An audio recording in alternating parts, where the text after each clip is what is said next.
All right, well, I guess we're ready now. Is mm, yeah, I know they can. I just don't know what to say. Oh, um, All right, hello what everyone. do? There we I go. guess this is ATM 53. Um, Signups should probably be closed right about now. I think we got everyone that's entering anyway. Introduce yourselves. Oh, uh, okay, I'm Jahvaro. I'm like I don't know. I play M&S a little bit. I'm not as old as Ori is, I think, but I've been playing a while, and I'm actually in the event. Uh, Oh I don't know, yeah, Ori. What do you have to say about I've yourself? I've played this game on and off a couple of times. Um, and now I'm back again. I Let's go. I came back fairly recently and participated in a few tournaments, and I used to commentate a lot, so I've come back to doing that. The people in this tournament, uh, a lot of them are probably familiar with my commentary, Yeah, as I I used to do imagine. it a lot, and I've been starting it up again recently. Well, the tournament is looking, I think, a little stacked right now. You know, we have Rem, QP, Game Freak, Metafire. Oh, Metafire. That's a name I have not heard in a long time. Yeah, I'm sure it's going to be. I don't know. I actually have to fight Metafire as my first game, so we'll see how Oh, that goes. good luck. Hello, Metafire. Hi, I don't think Metafire. I don't remember if I was in the last event that Metafire was in. You haven't joined? Oh, okay, then definitely not. I thought Last you had time I joined one relatively remember, recently. Huh? last time I remember seeing Metafire was in one of the trial by tourneys. It was either 2 or 3, but I forget which one. Hmm. I wouldn't know. I didn't join in, and I joined in when there was like a lull in people playing M&S. It was pretty quiet for a while. Uh, so I didn't see a super lot. Play this game for like 30 minutes once every 3 months. Yeah, I guess it happens when you're an older player.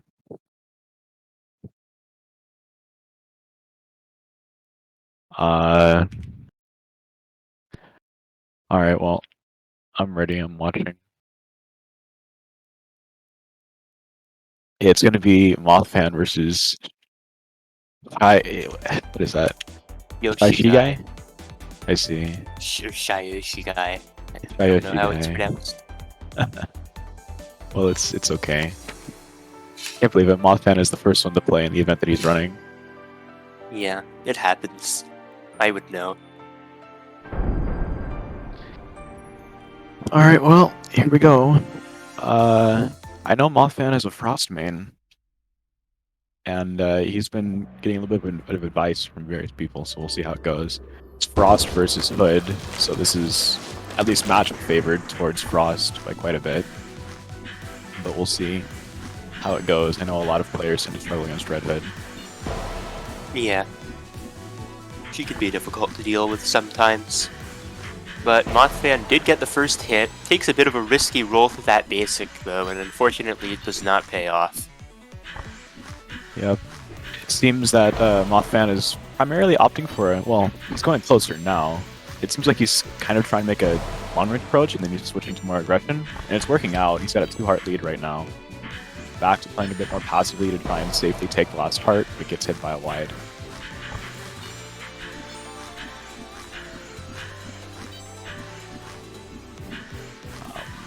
Back on range again. Not Just seeing playing as very many safely. knives as I'd like to from Shyoshiguy. It's true, he is being a bit conservative with that. Playing very safe, trying not to focus too much on offense, but that gives Frost a lot of opportunity to just get closer.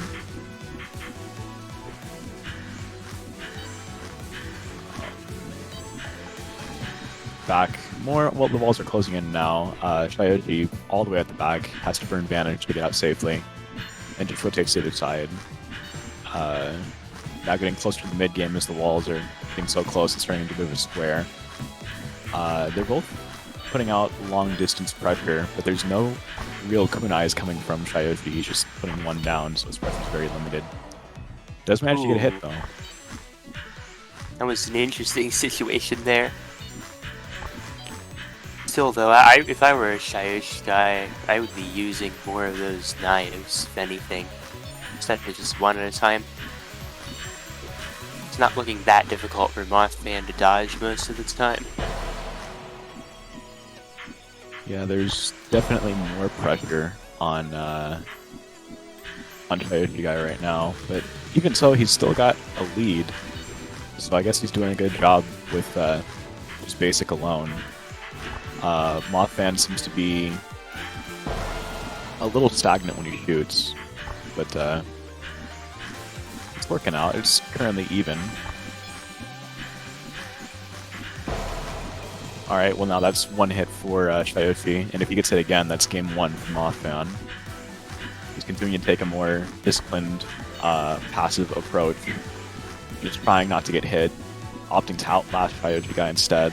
Oh, didn't use the knives with that Vanish. That's... I don't know why, but if I were Shyoshiguy, I'd be like putting as much pressure on Frost as I can, not let the arena get too small. Red Hood is running out of places to hide. Yeah, I'm not quite sure why there's so few kunais as well. Maybe he's not aware that you can use it up to 3 times. And unfortunately, he gets taken out. It's just too much pressure at long range for him to dodge. So Mothman takes the first game. And this is best of 3, right? Or is this best of 5? I believe this tournament is best of 5. Or, sorry, best of 3. But let me check the rules. Darn. Yeah, it is best of 3, except for finals. I see. Winners, losers, and grands. Alright, well they're both opting to say Mothman actually giving Shyoshiguy some advice that you can use 3 kunais at once. But he's opting to stick with 1. Perhaps there's some sort of plan here. Yeah, it's possible. Could be just trying to condition. Oh, well that's a hit with wide and early lead from Mothman. I would say Mothman generally has a pretty... Oh, there goes 2 kunais now. A bit more pressure, but just ignored with roll. So far, it's looking to me like Mothman is controlling the tempo of the game, but he prefers to keep it pretty passive. But he has his moments where he goes in, when he feels like Shyoshiguy is forced to move forward a bit.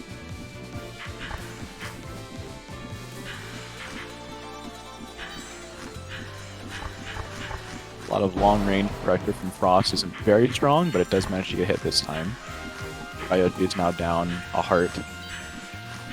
But the game can change rapidly as we've seen, and now he's putting out more pressure. Oh yeah, suddenly going all out against Mothman. Does not want to lose the second game, and probably wants that card advantage. So far, it doesn't look like it's happening, or at least Mothman's in the lead.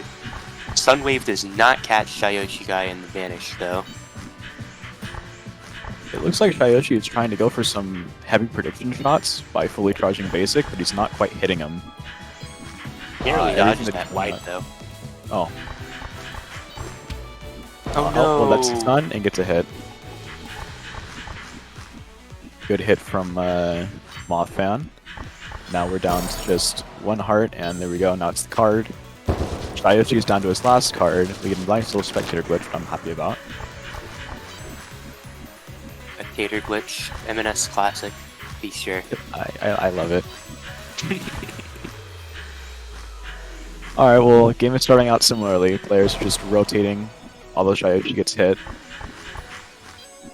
Might be beneficial if you use some of those unfocus, or focus kunais, because he needs some a lot of what he's putting out is getting macroed by Moth. Good movement on his part, but Shyoshiguy can't really deal with it if he can't force him to dodge. Oh, does a risky roll and gets hit. Now it's 3-3.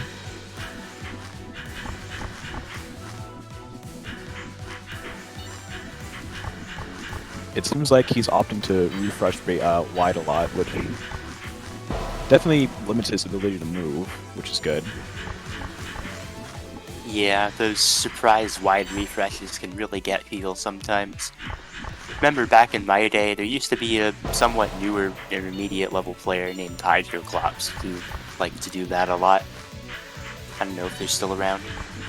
I can't say I've seen him around. Although Shyoshigui's down to his last heart, he needs to be very careful here. If he loses this heart, he's set down to losers. Mothman has the advantage at 2 hearts here. And it's looking a little rough, but Shyoshiguy still has a decent amount of room to maneuver in.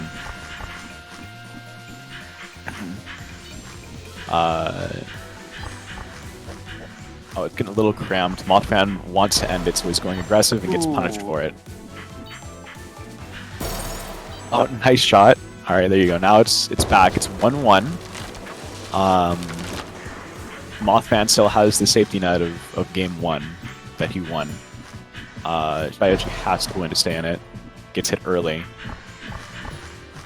Not what you want to see if you're Shyoshiguy. Yeah, it's definitely a little scary, but he vanishes out.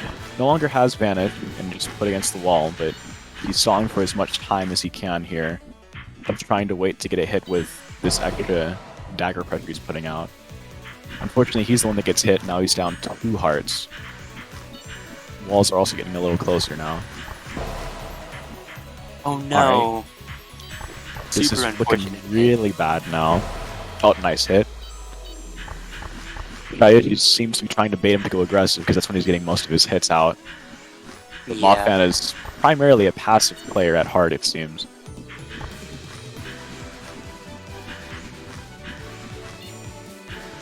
Oh, he's coming in? No, I was baited. Oh no! Caught by Well, the that's ceiling. Was not able Yeah. to go far enough to dodge that little bullet. Well, that's game 2 for Mothfan, and that's it. He moves forward. Shyoshiguy is taken down to losers, but he still has a chance. Yeah. Shyoshiguy did a rather good job against Frost in the small wall section of the game, I think. Yeah, he was dodging fairly decently. There was good dodging. It's just a lot of pressure to deal with for a long time from Frost can be difficult to dodge. He was starting to Yeah. put out more pressure in the end as well, using more daggers. But it's very tough to deal with Frost with both roll and stun wave and just generally fast movement.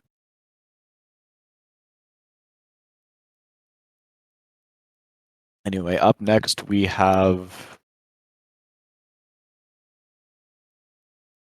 I'm not actually sure. Oh, everything's on stream today, says Mothfan. Yo, To let's Rem versus go. Gitto. Is who? Rem versus Gitto. Oh, Rem versus Gitto. Well, that's going to be quite the tough one. Yeah. I don't know who Gitto is going to run, but there's a safe chance it's going to be Rem and oh, Mothman says to wait. What are we waiting for? Maybe the layout. Yo, it's Metafire.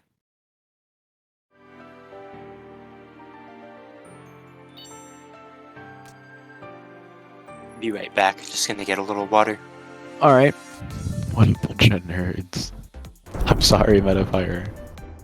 All right. Well, we'll see what we're up against, or what they're going to bring to the table. Rem as Lich versus Gitto as Frost.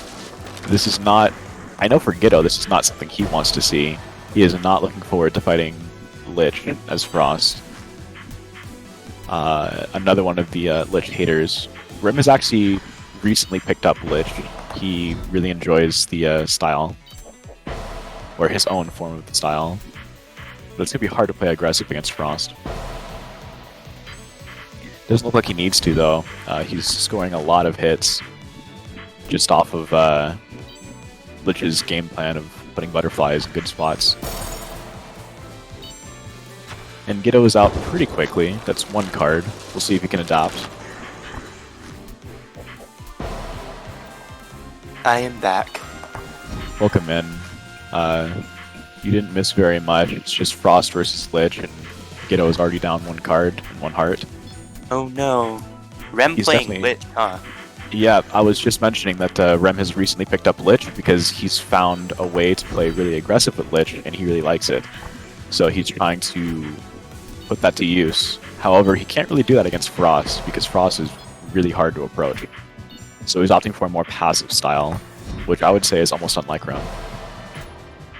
But I have seen him do it when he's fighting Frost, even as Hood and Sun.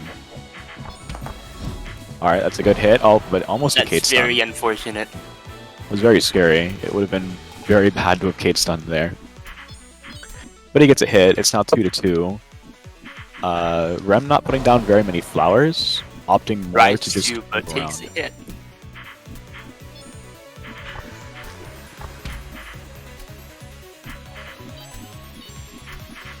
Okay, some good dodging by Rem. Puts down a flower just to take off a little bit of that pressure. Puts down more butterflies. Only has 3 on the field. Well, now there's really only 3 on the field right now. But they're all desyncs, which some Liches believe that desync butterflies are just straight better. So maybe that will help them. Yeah, they're harder to react to and harder to stream, I think. I personally find synced butterflies harder, but I know I'm a little weird. It's okay though. Rem takes it. 1 heart remaining, but still had 2 cards.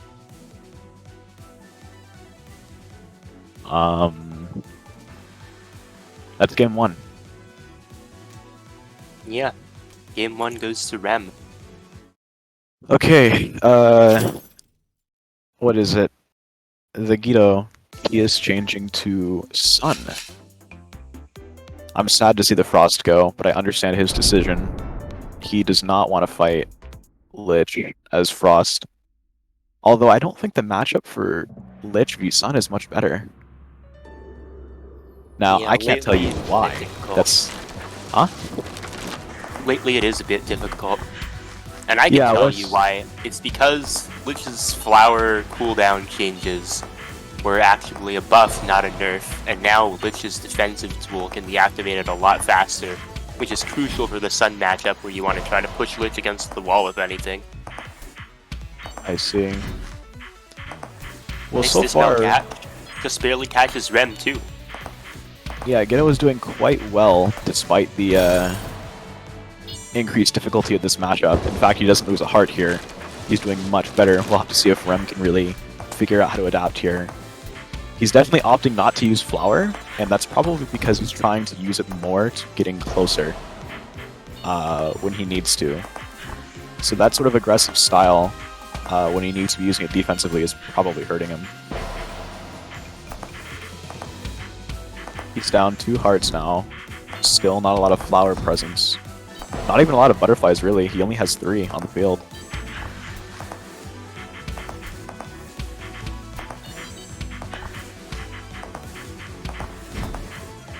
Gitto looking a little caught. Rem tried to go in, but nothing comes of it. Rem gets hit here. Now down to 1 heart. Oh, 2 to the 1. wide hit.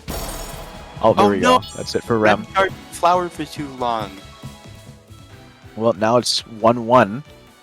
We'll see what Rem does. I'm expecting at least a style change here. Oh, switch to Sun. Alright. Yep. Rem Sun wants to mirrors stay in here it. come. I'm a fan of any mirror, really. Although I don't know too much about the Sun Mirror. I just know that there's a lot of waffles on the screen. Sun Mirror comes 2 times their basics correctly in close range.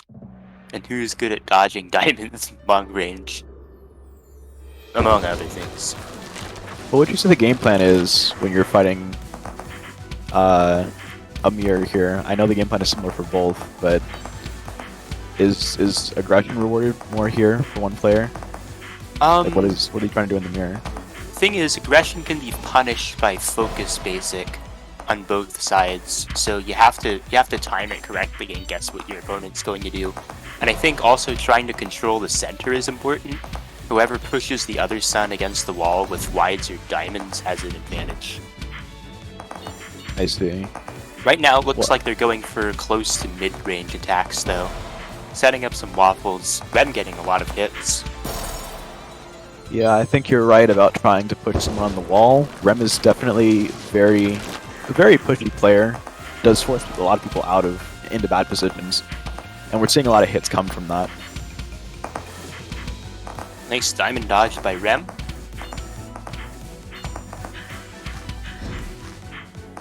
UnGitto has to use Dispel, but gets a hit out of it. Rem opting to save it. Rem catching UnGitto with those wides, chasing UnGitto down, and the basic and wides do hit UnGitto, who stopped moving at the end there. Maybe they were, I don't know what happened. Maybe they quit, maybe they just didn't feel like it, or maybe something happened. But it's that possible. sun switch totally paid off for Rem. I think Lich was not going so well, so sometimes it's always good to default back to one of your mains. Yeah, Rem is definitely just practicing Lich right now. He is definitely a Sun main. It's supposed to be a Sun and Hood dual main, but I think he's been playing a lot more Sun recently.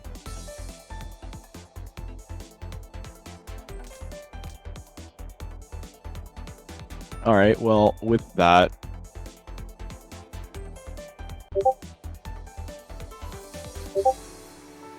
let's see...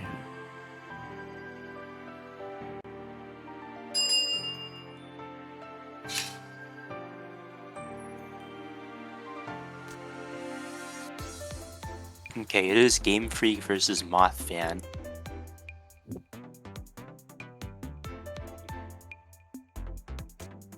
Okay, well, Game Freak has a lot of experience in the Frost matchup, although he doesn't have as much experience fighting aggressive Frosts in this matchup. So maybe Mothfan might try something a little bit more aggressive. I think if he plays a passive style, he's going to have a lot of dodging ahead of him, and that's difficult to do against Lich. But we'll see what happens. Back in the old days, Frosts, and this is still kind of true, just maybe some recent players just aren't on this level yet, but Frost's aggression was so strong that the only choice Lich really had was to put down flowers and avoid Frost as long as she can by going around those flowers. Yeah, nice that's... Freak, though.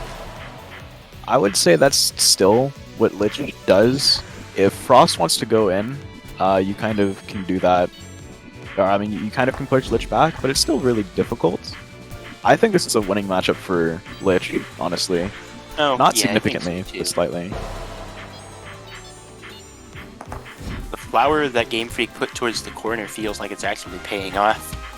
Yeah, it's doing a surprising amount of work, but it's gone now. Game Freak gets up 2 hearts, puts down a tap flower, and Mothfan gets baited into trying to push that and gets hit. I think he's playing... Yeah, it is the card. He's making a lot of very quick movements that are getting him hit in tight locations. Maybe he needs to slow down a little bit with his movement, I don't know.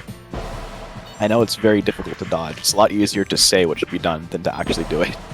Yeah, especially against a character like Lich, where consistent dodging in the late game is everything. Yep, oh, and he gets that's hit. pretty unfortunate.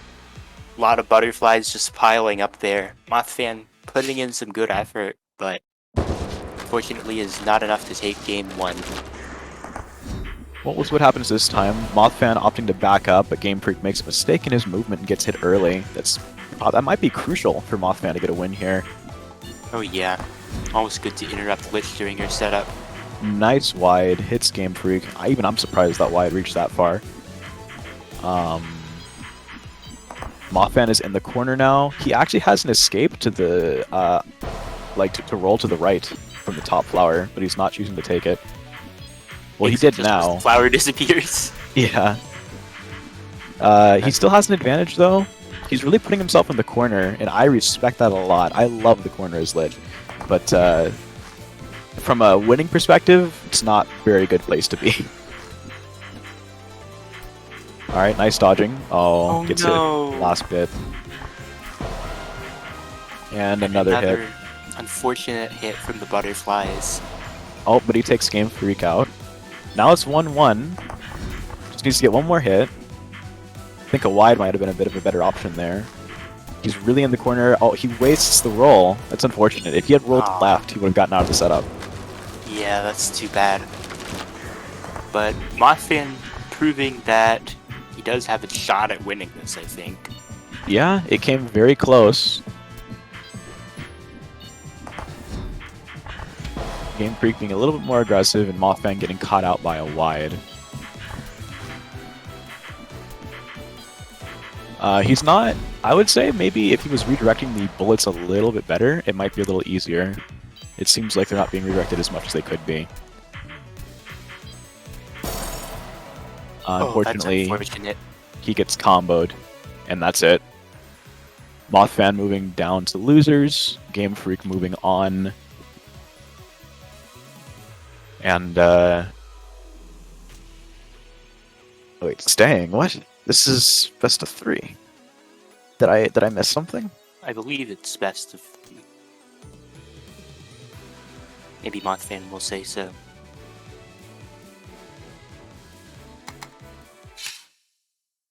Yeah, okay. This is a best of 3 tournament. Side's tournaments are all best of 5 to favor the winning players. I really want best of 5. I think it's so good. A little long though. It is long, but I'm okay with that. I know I'm the one person that's okay with long games, but...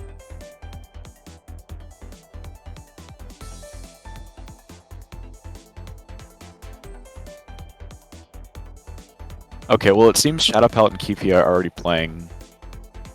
Oh, I guess Mothfan did say rest of round 2 off stream. Oh, or round 1 apparently. According to challenge, this is technically round 2, but so I guess that's what they meant. I see. Well, I guess it's okay. Let's see. So far, Game Freak and Rem are in round 3. Between me and Metafire, the winner of that's going to fight Game Freak. And then we have Kewpie versus Shadow Pelt to fight Rem. So this round 3 is probably going to be tough. After that, we have in losers Shyoshiguy fighting UnGitto. That happens probably later.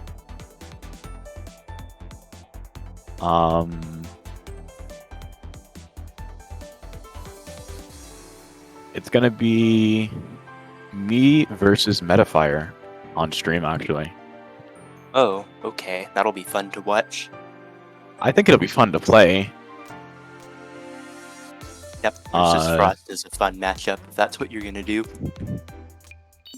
Yeah, it is gonna be that. So we're gonna see maybe if I'll eat my words about playing long setups or long matches, because I think that's one of the longest ones in the game. But I doubt it, because I really like playing long games. Anyway, UnGitto versus Shyoshiguy is going to be happening off stream, and I guess I gotta fight Metafire. All right, here we go. Okay, so blind picks. We don't know what either person is going to pick. apparently. So, I'm a Frost main. It's pretty likely I'm going to go Frost. And the rumor is that Metafire is the Rust Master. Apparently, you're gonna have to watch out.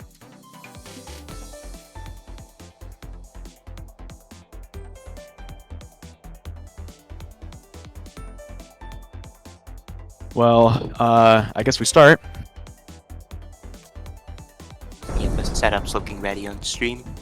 You will not die to Good rust. luck. I need to oxidize. Maybe I can rust him out. I know Frost can do it.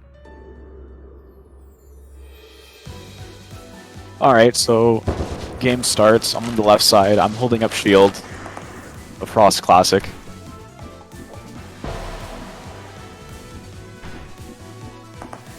Getting the Oh, God. first hit too. Yeah, it's going to be very dandy. I'm getting pressured right now. There's a checkmate happening, but I get out of it. And Wasn't fully Metafire was secured. narrowly dodging some basics there.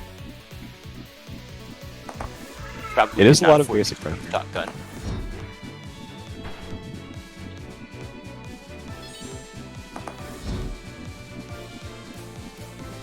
So far, I'm just spamming basic. A staple of any Frost main. This is a matchup Metafire has a lot of experience in, by the way.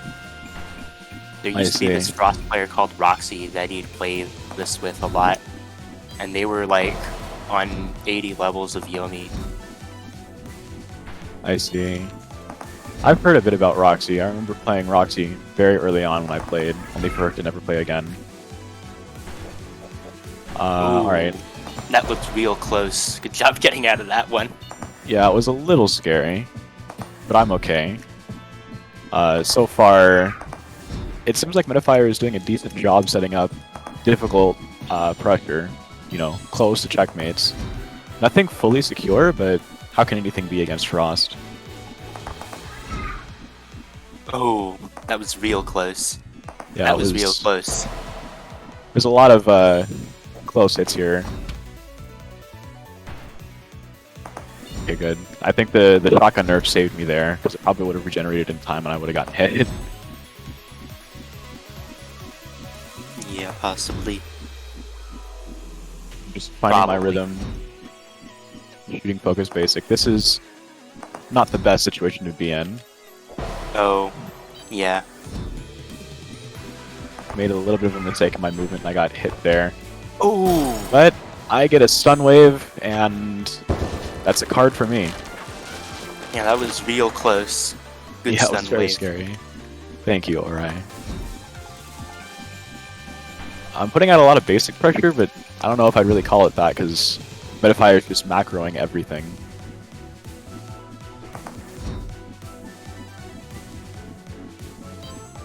Yeah, looks like it. Well, the walls are closing in, and if I recall correctly, this is much better for depth than it is for Frost. Yeah, it probably is, though it gets harder for depth to dodge, too. And this is how most games end up in this matchup. The Frost's gotta be ready for it. I'm sure you've had a lot of experience playing against all the depth names in this community. Of the few that exist, I've definitely played with them. I'm used to losing against depth. Post-patch, I haven't seen any depths, really. The only one that was around was J-Feather, and he stopped. Ghetto played a little bit of depth as well. Oh, that was good from Metafire. Covered every option. Uh-oh. Surprise shotgun! Oh, but you survived just barely with the stun wave. Good job. Yeah, was very close there. So far I have a heart advantage, which I need to maintain. Maybe I can turn it into a card advantage. It evens up now. Shotgun took me completely by surprise. I'm actually trying a bit more of an aggressive approach here, because I don't want to get caught out again by shotgun like that. Although Metafire actually gets hit while confirming the checkmate, so I guess that is game, right? Yeah, Or no. Is it? Or is that the first game? that was game one. That was game 1. That is a game that is completed. Yes, it's true. Alright. I'll stay. I forget that fighting depth, games go on so long, I feel like I've played multiple. Not a bad thing if you ask me. I think depth is a very calming character to fight.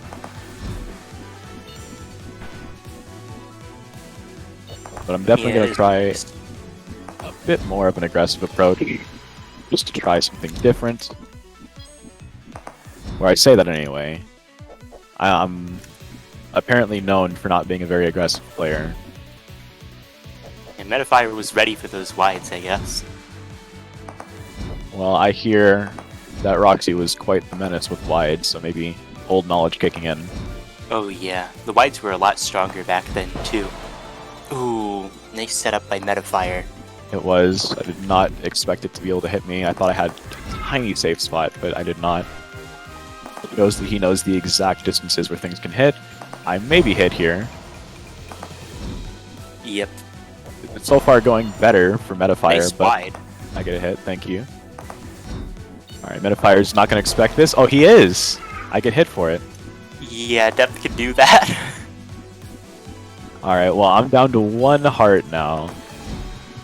I need to be careful. If I lose this, it's going to be a bit of a climb.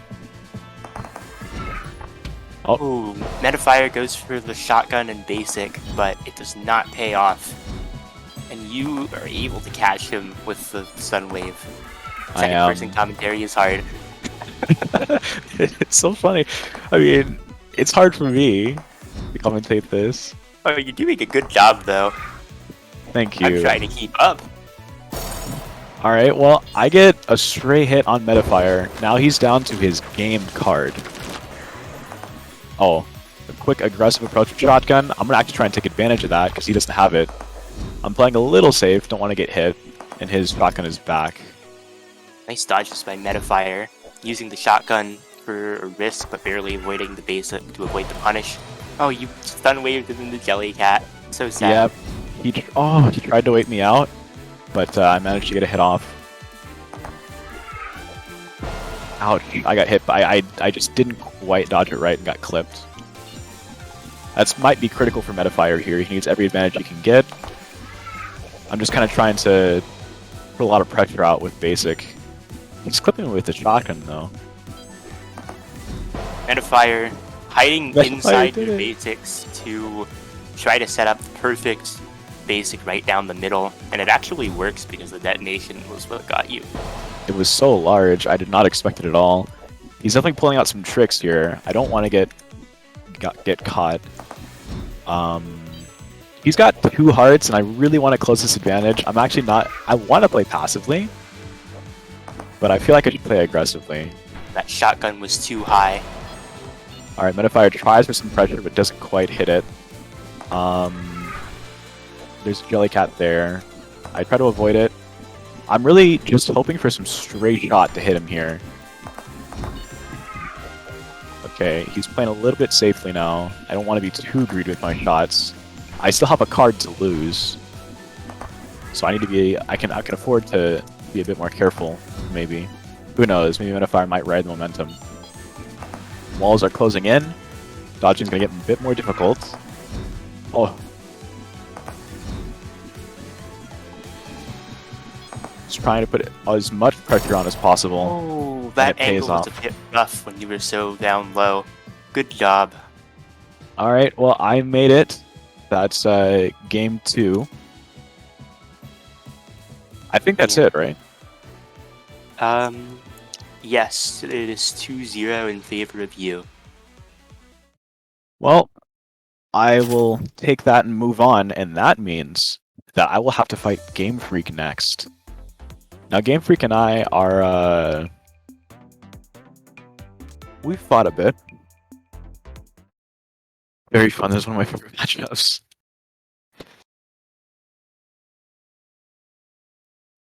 Yeah.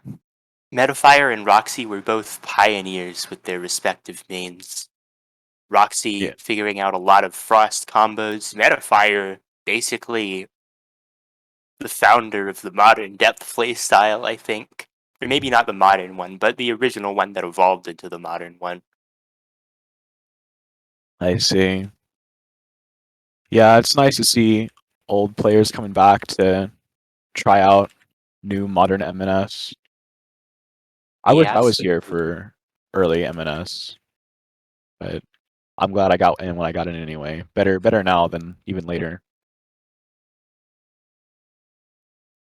Alright, so it's going to be Kewpie versus Rem. Game Freak is really good at pushing his opponent into the corners. Yeah, I would agree with that. He's definitely optimized how to play a very crushing lich. Yeah, and speaking of liches, I'm very curious about how Rem's lich is going to do against Kewpie's Storm if they do play those respective characters. I really do wonder.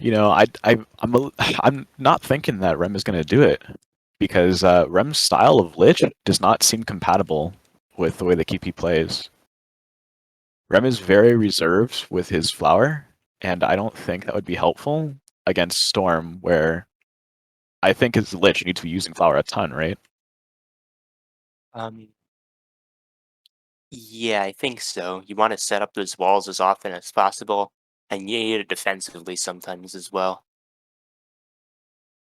I can't really say for sure because I don't main either of these characters, but it just seems like I don't know. Maybe you want to be using flower more, but who knows? Rem says he's been figuring out some pretty interesting stuff with lich, so we'll see what happens. We shall see. Should be an interesting set either way. I imagine it'll definitely be tough no matter what it is. QP is very, very, very good. I know firsthand. Well, all of that talk I'm is going with relevant. Sun. This is Sun.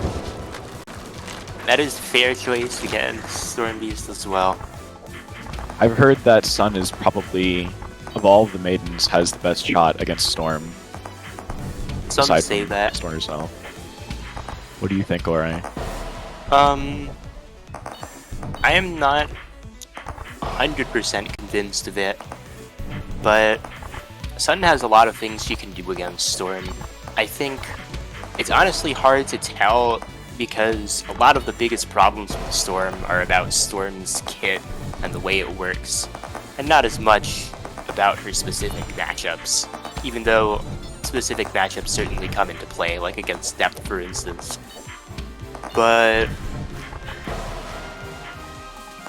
I can understand where people are coming from when they say this is Sun favored. I honestly don't know what matchups are worse for Storm. I know at least maybe Game Freak seems to make it work, but it's never easy. So Nice diamond dodges by Kewpie, going in for a charge basic for the finish. Yep, Rem is now down a card. It looked like QP was doing a little bit better, like had a little bit more control that last card. He's opening up with uncharged basic again, and that's working out well for him. Rem having a hard time avoiding getting stuck by these walls here. Not opting for too much diamond spam. Needs to... Oh wow, he finds a gap. Yeah, nice escape by Rem there. And QP is barely not escaping from that sunburst in time. Oh, he doesn't get the diamond dash and gets hit for it.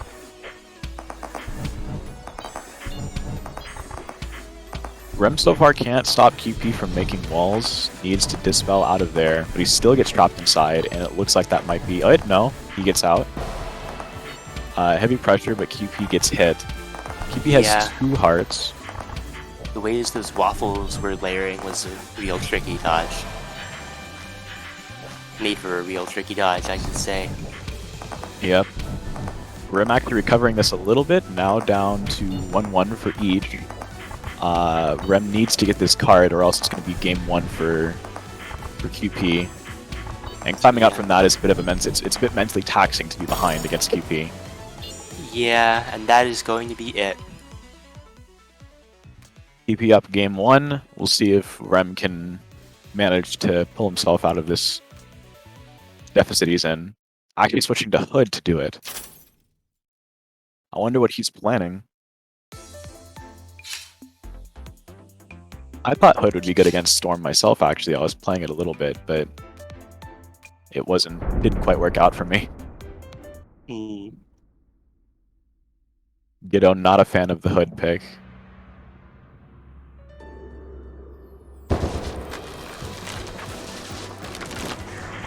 I think actually what might be happening is Rem might be missing the high speed of Hood. It might be easier for him to escape that way and redirect the basics. So that might be a big reason why he's actually using Hood here.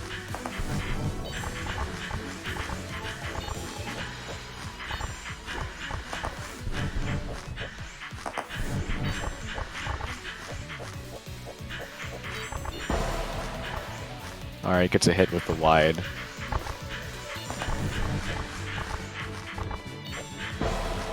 Another hit with the wide. These refreshed wides are definitely catching Kewpie. He's playing a bit more still to deal with it. Definitely not as many walls as we've seen before. Yeah, Rem just going too fast. Staying between those storms instead of on the same side. Rem finally getting cornered, but actually getting a hit on Kewpie. Yeah, I think a lot of us forget that Kewpie's walls are Storm's walls are very oppressive, but Storm has to actually be in position to put those walls down, which means it's very high risk you get hit. We've seen it happen to Kewpie quite a few times. But this time he gets a hit on Rem. Initially I was expecting Kewpie to play a very aggressive style, but I think he's learned to respect that Rem likes it when you rush him as Hood. Whoa, Kewpie in the corner just narrowly sidestepping those basics. Yeah, it was very, very well done. Kewpie's dodging is exceptional, given that he's playing Storm, having to deal with all of the speed changes. However, it's not enough, and he's down 1 heart. I think we can see that this is definitely going better for Rem than Sun was, and I think it's because of the speed. Yeah, absolutely. Or maybe Rem just really wanted to rely on those bonks against Storm. It's hard to navigate against any character as Storm, and Sun's wides are tough, but even though Rem got some wide hits last game, maybe Rem just wasn't having enough luck with it. That was a very good dodge from Rem. He did have to use Vanish to get out, but he found a small gap in between Kewpie's melee pressure, which I thought was quite good. Kewpie trying to be tricky with his uncharged basics. Their delay at coming out can be quite dangerous. Forcing out a Vanish. But Rem gets the first hit of the game, of the card rather. Yeah, they were at min walls before a hit came out, but now the hits are starting to just flood out now. Kewpie getting hit twice. Had to use Flash Step to get out of some pressure. And Rem really doing some good pressure. Always has Vanish up when he needs it. He's managing to stall for just enough time. Although Kewpie has a good clone location right here, and Rem can't do anything about it. That was tough.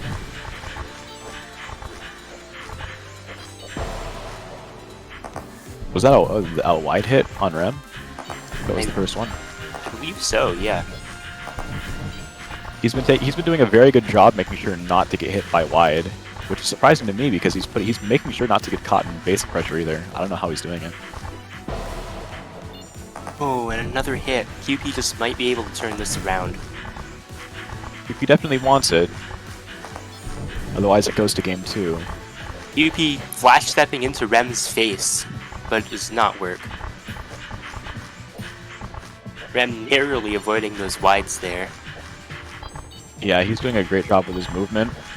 The basics are getting a little bit tricky. Just how slow they are and how long it takes them to spawn really messes with your timing. But he manages to get a hit off. Oh, I think it's Moo is here. I don't know what player X10 is, but... Oh, I think Moo means there are 10 people in this lobby. which we can do now because a lot of these are bigger. Yeah, it's great.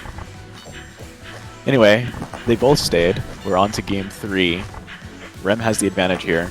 Or not the advantage, he's evened it up.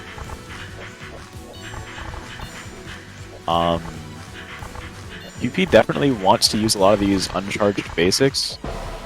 Just trying to confuse Rem. Manages to get a hit. I think he's realizing that Rem is doing too good of a job at avoiding his charge basics, so he's using them only sometimes. Rem doing great dodging. Does get hit at the end though.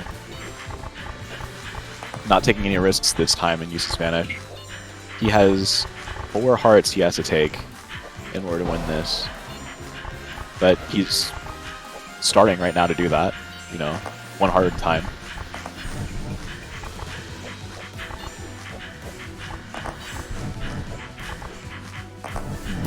Ooh, not He the waited position too you long. want to be in that 1 heart. Yep, he wanted to fire off just 1 more basic and he got hit for it. If he just vanished out, he would have been, well, as fine as you can be against Storm. He wouldn't have gotten hit. Probably really just wanted another heart down. Sometimes you gotta risk it for the biscuit. Well, we'll see how it goes this time. So far, Rem is down 2 hearts, which is tough. Yeah, Kewpie just dodging everything. Going around the base, wides, and everything. He's definitely doing a lot better than the first game he did against Red Hood. First game he was getting caught a lot on wide, and that's definitely going to confirm it for you. Oh, well, there we go. Gets hit by wide this time. Doesn't seem to be shaken by it, though. Gets hit by basic this time now. Ren now making good use of those focus basics. I mean, focus knives. Getting a little caught here. Does not greed. Good decision. He would have gotten hit there if he put another dagger down. Oh, Kewpie gets hit this time. Maybe a little bit shaken after all. Uses flash shot to avoid getting hit. Tries for some close range pressure. Manages to get a hit off of it. And now Rem is down to 1 more heart. Has to use Vanish to get out. Uses it not just on time, just slightly early. Before things get too bad. Wants to get out of the corner and gets hit by wide. I knew he was going to want to get out. It's very scary to be there. And wide covers scared movement. So, Rem is down. Into losers. Kewpie moves on to winners finals. Or is this semifinals? No, it's its finals. Which means now I have to fight Game Freak. Oh, good luck. I've fought Game Freak quite a bit. Game Freak definitely does beat my Frost all the time. So, a little flex. Weird flex, but okay. I know he'll appreciate me saying that.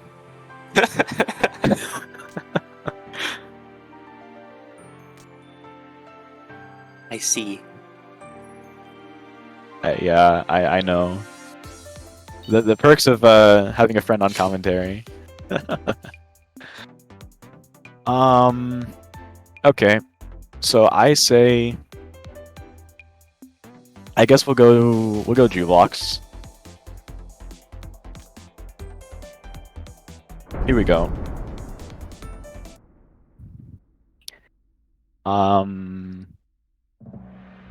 I think I don't predict I'll be able to win this, but I'll do my best. Finding the legendary Pink Lich. Yeah, Pink Lich, Maven's old main. I get a Nice quick wide. early Lied.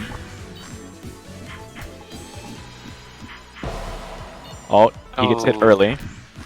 A bonk by Game Freak. That's gonna turn things around real quick. Game Freak hiding in the corner, putting up a flower. I get another hit with my wide. Nice stun.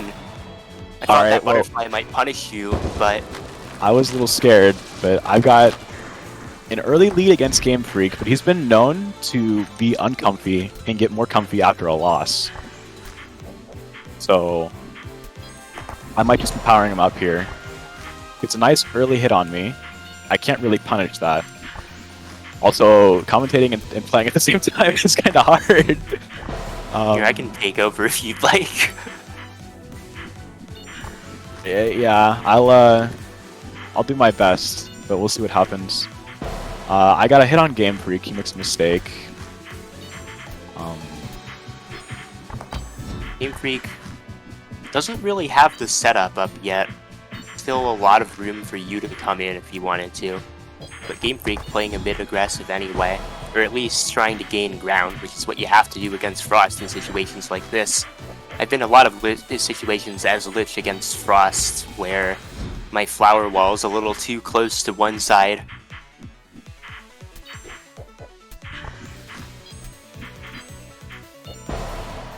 Nice wide. Getting a lot of wide hits on Game Freak, who's moving around quite a bit.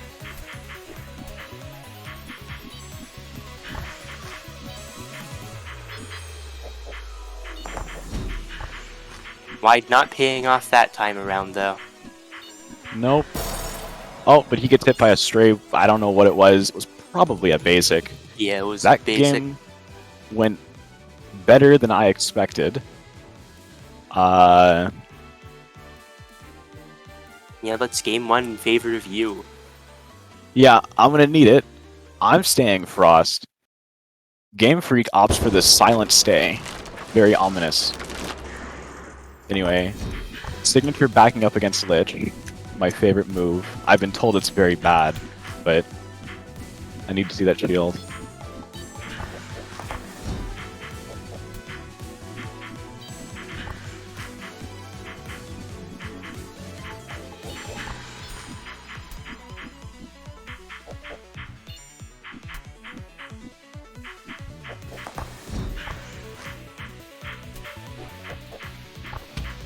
Game Freak just narrowly dodging your wide there. Nice job getting out of that corner. Unfortunately, now you're in another corner.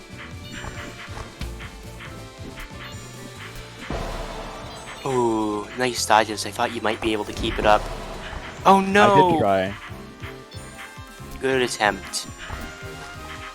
Definitely a tough position when you're in endgame against Lich.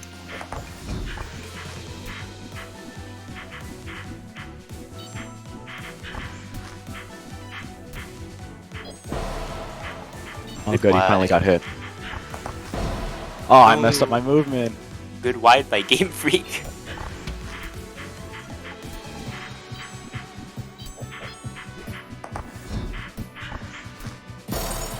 That was unfortunate.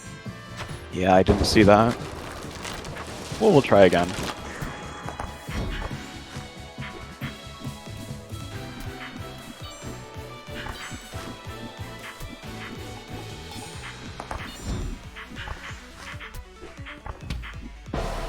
Nice stun wave. Yep, I caught him off guard there. I need that.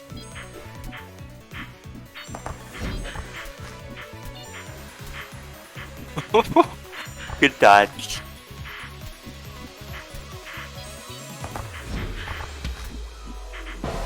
Oh no, what an unfortunate bonk. What an unfortunate bonk. It's not good.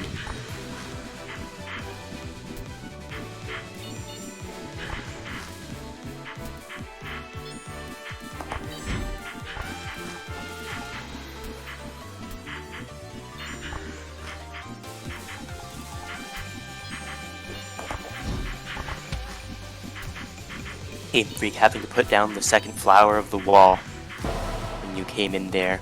Nice hit. It's 2-2. Pretty critical that it gets hit by that stray hit there.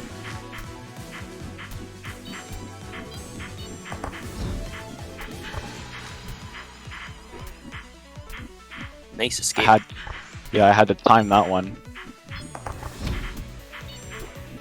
Time it again, get on the other side. Now it's getting really hard to dodge, as you can see. I get hit there. Ooh, yeah. This is a Lich moment.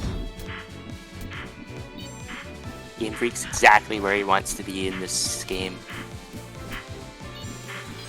But against Lich, you just have to never give up.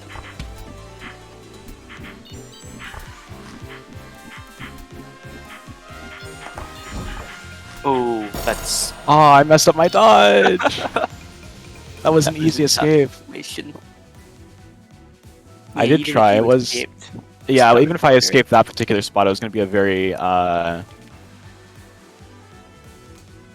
to be a very difficult one to just survive in general.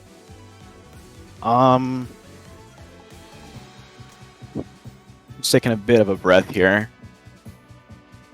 It might be possible. Moth. Yeah, Froth. Okay, I won't make him wait too long. Yeah, sometimes breathable air is good.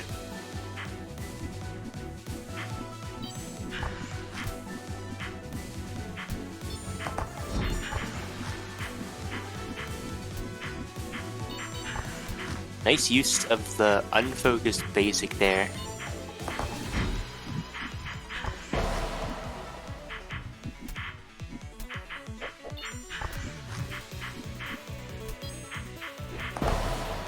Oh.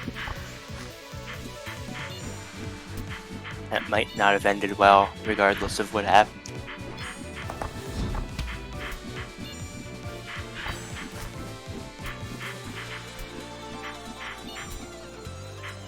There's a lot of pressure here. I can't quite figure out how to get in. I'll just try going this way. Game Freak was a bit cornered there for a moment. Darn, I Those couldn't. butterflies on the top are in a tough position, though. I greeted a little bit for some pressure and unfortunately did not pay off.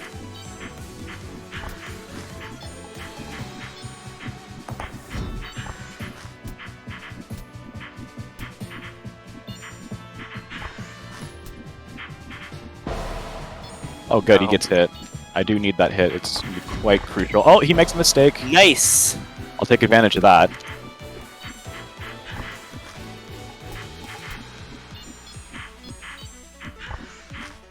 Now I just need to make sure I don't make a similar mistake.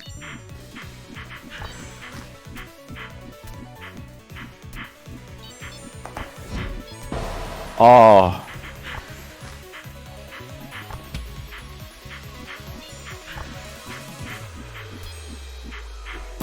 I did make a similar mistake. Yep, I did not. I saw that other butterfly shoot on the very left, and I didn't quite see where I needed to move. I got hit there.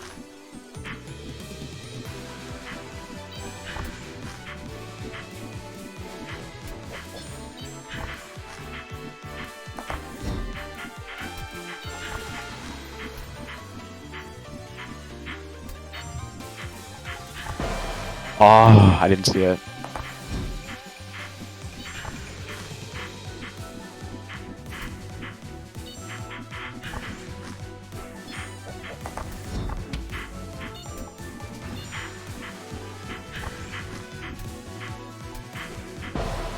Oh good, that actually worked exactly the way I wanted it to. Stop.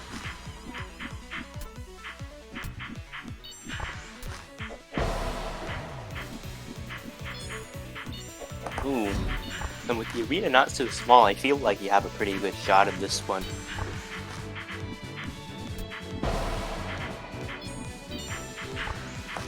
Yeah, definitely. As long as I don't make too many mistakes, but I have definitely done that before.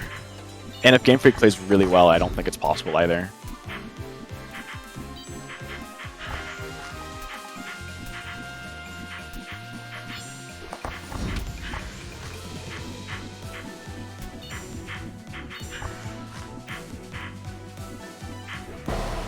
Aw, I didn't time it right.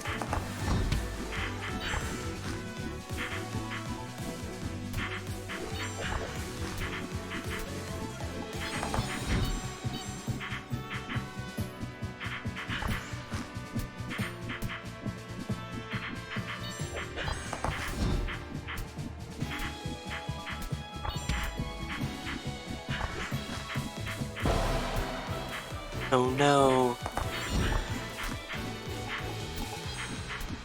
seconds. One more good hit on Game Freak will do it, though. True.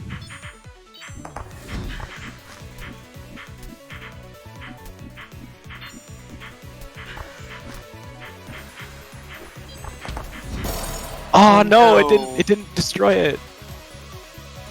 Unfortunate. Yeah, it was very close. I did not expect it not to destroy it. Darn it! I even got a little quiet there too, trying to win.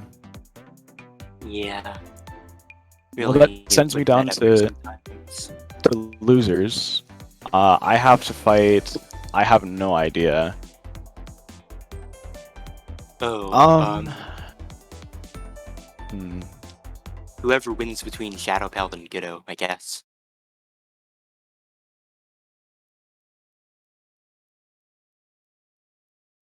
If only it were best of 5.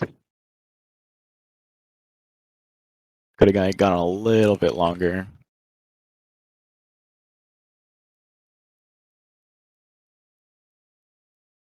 Wait, Kewpie versus what?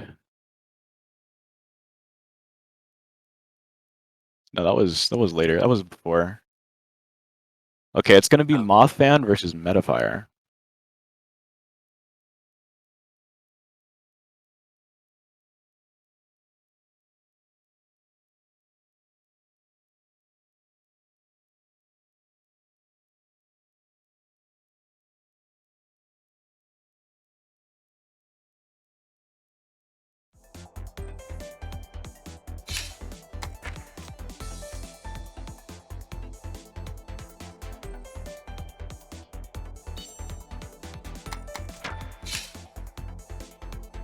Alright, so we'll see how Moth manages to handle Metafire.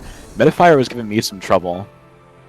We'll see what happens with Moth here. I think he plays a bit of a similar style, so I predict some trouble for him as well. Yeah. Frost versus Depth again. Matchup Metafire seems to enjoy it. Which I say because he said so. Yeah, we have the evidence right there. Mothman opting to just play it back, similarly to what I was doing.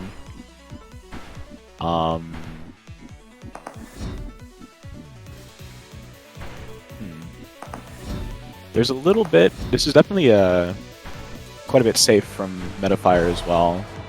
He's throwing out a lot more wides and does manage to get a scrape with one.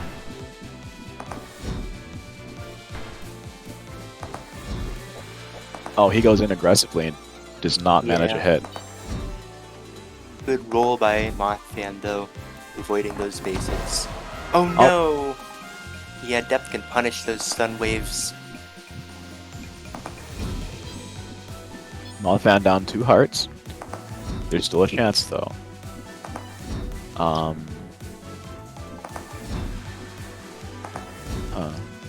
do I say? I'm blanking a little bit, but it's getting to endgame now, and I think Metafire actually likes that. However, we don't quite get there. Mothman manages to save himself with a hit. Does a bit of a preemptive roll and gets hit for it. Yeah, right after the roll.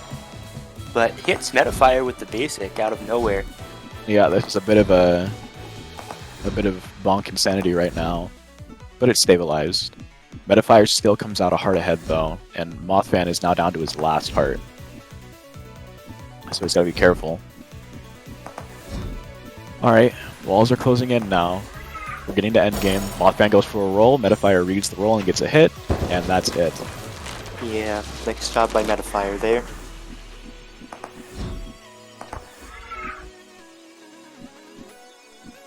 Starting out the game very similar to last. Oh yeah, go ahead.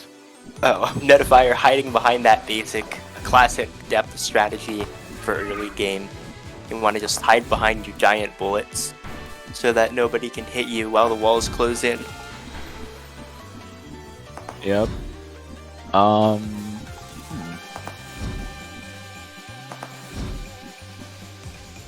Mothman seems to be voluntarily in the corner in the wall, but he's comfortable there. Actually surprises us by going in aggressive and hits Metafire with the stun wave Yeah, it was confirmed. a nice gamble there. worked out just right. It's very scary, but sometimes it's the most effective way to get a hit against depth. Doing a good job navigating these wides. He uses an early roll. It's very brave. I'd certainly be a bit scared.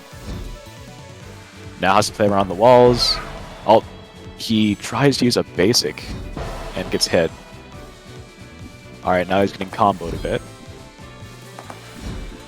But we're fine now. We got a nice square looking area here, but Mothman had to pay 3 hearts to get there. Oh no, Metafire getting a bit cornered there, and it is real hard to dodge Frost's basic in the corner. Nice roll by Mothman. Metafire does not follow up with the basic, and based on Mothfan's reaction, that was the correct move. Metafire predicts it correctly. Reads have always been a big part of Metafire's gameplay. Yeah, we can see that it's still going strong. Just manages not to get hit by that wide. Walls are closing in. Mothman messes up his movement a little bit against the basic, and unfortunately that costs him a game. We're now down to game 2. Mothman has to win, because if he does not, then he's taken out. The derusting is in progress. Metafire feeling himself a bit right now. But they're both staying.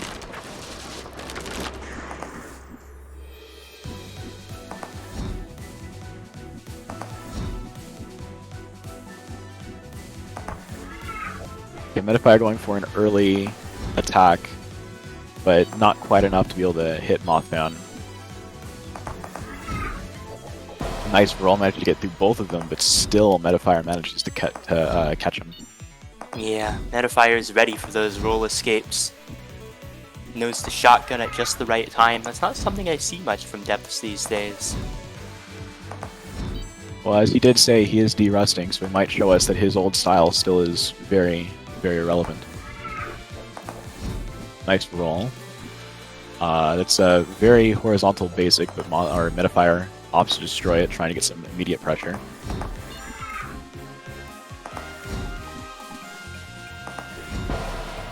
Yeah, that was a pretty devastating basic where it was put down.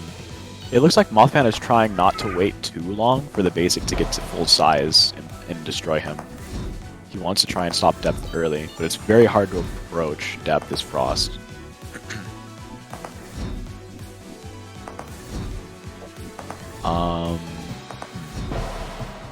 Unfortunately gets hit there. It looked like he was trying to use the wall to slow down his movement, but he needed as much speed as possible there. Yeah. You know, to my surprise, it turns out that Mothman actually plays... I think he also plays on a fight stick? Oh, really? Yeah, he said he played on a... Definitely wasn't a controller. I don't hear that but he gets very hit, often. though. Remember Ainverse played on an arcade stick, though. Yeah, that was... correctly. it's pretty crazy. Ainverse and his signature... I don't even know what you would call that focus basic spam thing he was doing, but... apparently it was very distracting to look at. In any case, Nice Metafire's shotgunning covering the all the basic options there. Metafire, hedging his bets a bit, and it pays off. Metafire enjoying a nice lead here. It's only, well, it's 2 hearts now, but even if it was only 1 heart and some closer walls is pretty nice. Mothman getting hit a lot though. He's trying for some real aggression here, and it just destroys him. He's out. Metafire takes the victory 2-0. Yeah, good job by Metafire. Getting back into the swing of things. Curious to see how Metafire will do in the next round against Rem. Yep. Well done to both players. Got to fight another Frost before you, I think. Yeah.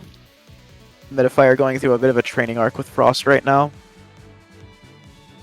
Yeah. Next time I fight him, I may not be so lucky, given that it'll be the 3rd time he's fighting Frost in bracket, if I even get to fight him at all. In order for me to do that, I have to beat either Shadowpelt or Gitto. Of course, Metafire has to beat Rem.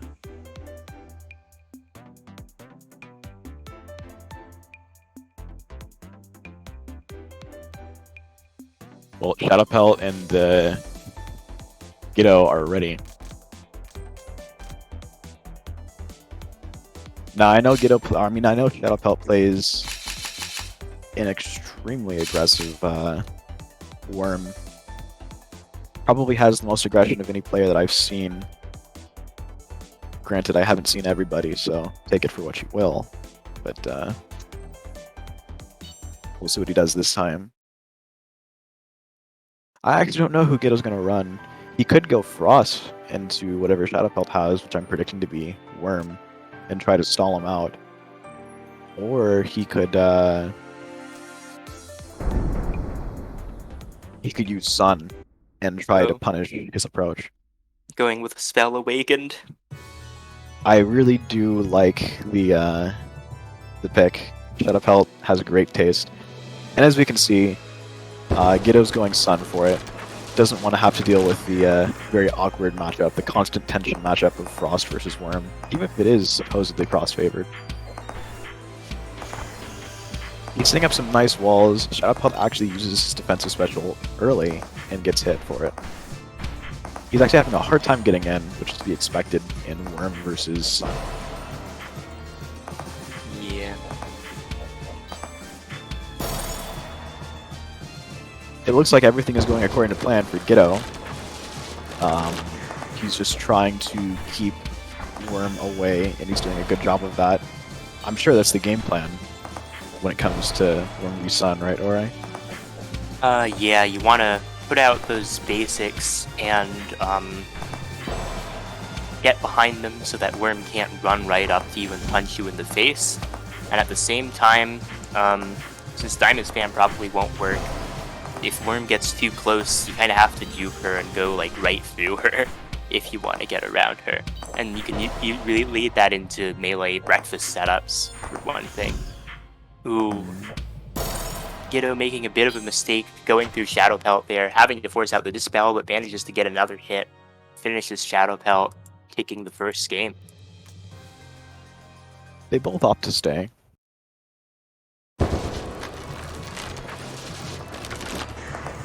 Yeah, it's reasonable enough.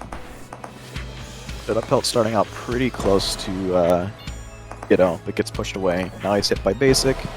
Still trying to get through. The movement penalty from wide actually gets Shadowpelt hit.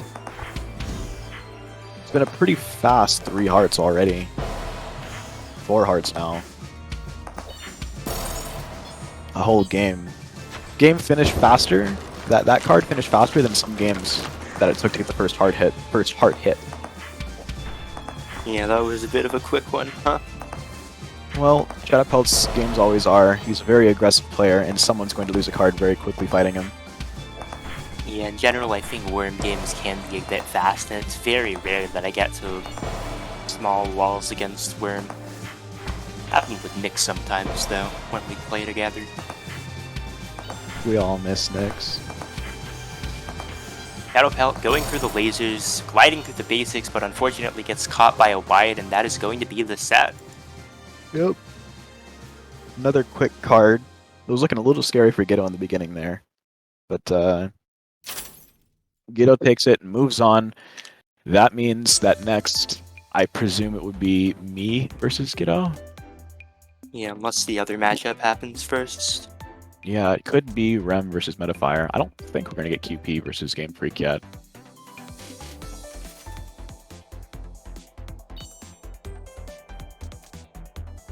Okay, it's me versus UnGitto. Alright. I know UnGitto plays either Storm or not Storm, Sun or Frost. I will be playing Frost. Potentially. Probably. Want to keep us in suspense a little to make sure UnGitto doesn't pre-decide.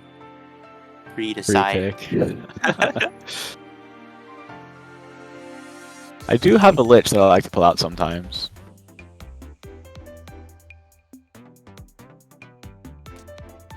Metafire says there's a certain lich he doesn't expect to win against, and he won't commit bracket suicide by saying it right now.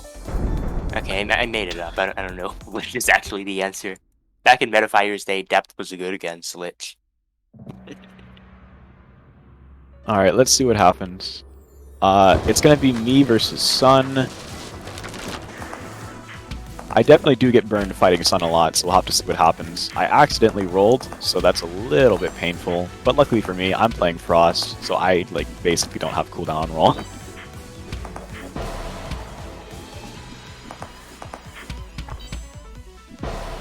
Okay, a lucky stun wave from me.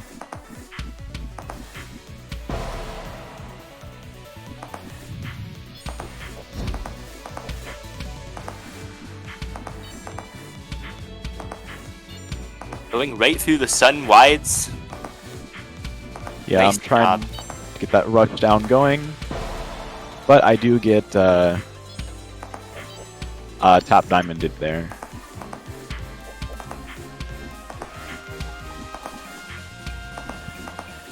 UnGitto can definitely see I'm running through his wides. He's trying to hit me with that diamond snipe, so I'm trying to take that into account and be more careful with my movement.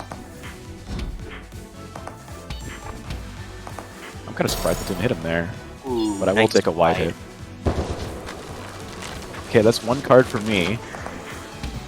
Now, hopefully, I'm hoping anyway, that I can take this other card and get a game, but I think I'm a bit biased considering the fact I'm the person playing. Yeah. Self-favored bias. Hopefully I won't commentator's curse myself, but oh, well, it may be happening. I get hit early, or That's the way it goes sometimes.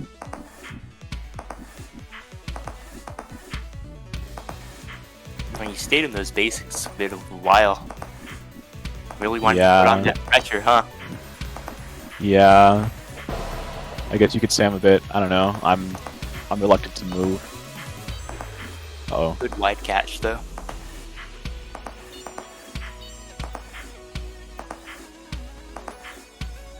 Whoa, nice moves.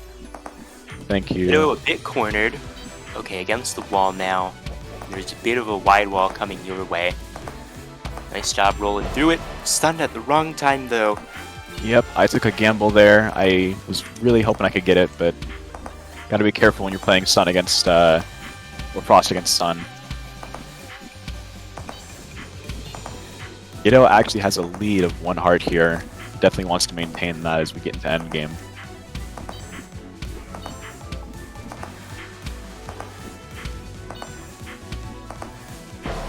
Oh, I messed up a little bit and I got hit there. Ah. It happens.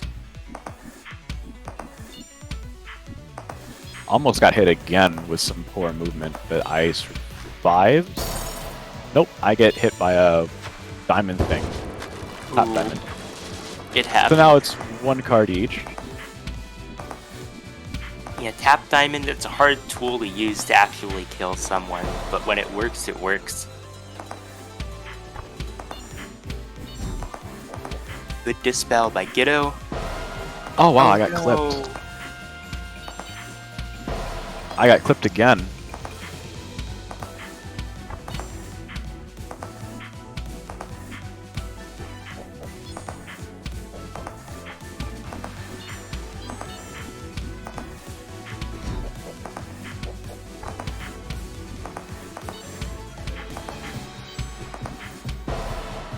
He catches me again with that.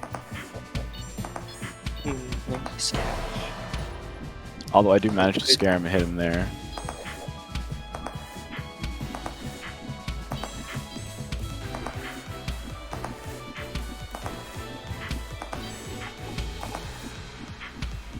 Opting for a bit more of a long distance strategy here. I do force out a vanish to my surprise. Yeah. However, I fat fingered the wrong button. I did not push my stun wave and I got hit there. Unfortunate. But that's gonna happen sometimes. Would not be the first time. And it will not be the last. Okay, You that know, was opting for fairly break. obvious. What were you gonna say? I don't know. I'm just hoping that I will play a little bit better here. There was definitely some mistakes there. Yeah, you did well on that first card, though. UnGitto definitely did recover on the second one. I might need to try a different strategy. I think maybe I'm playing a little bit more aggressively than I need to. Although I'm not sure. It's hard for me to say, given I'm up here. I usually like to play back. Evidenced by the fact I'm running towards the wall.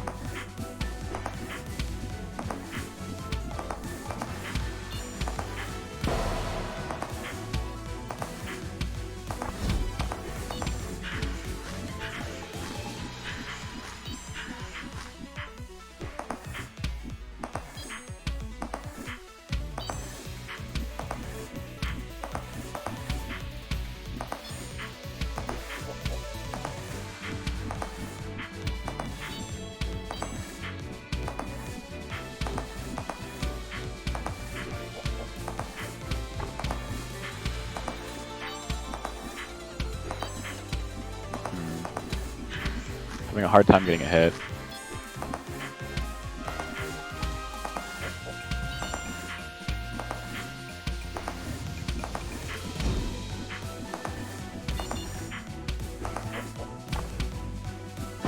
Well, that's good. I finally got one. That took a long time. Oh, good job. Ah, he just Better hit my late than wide. never. Agreed.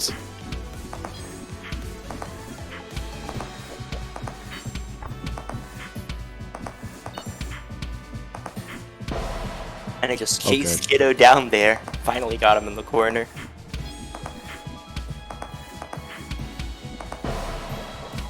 Nice Another hit one. in the face.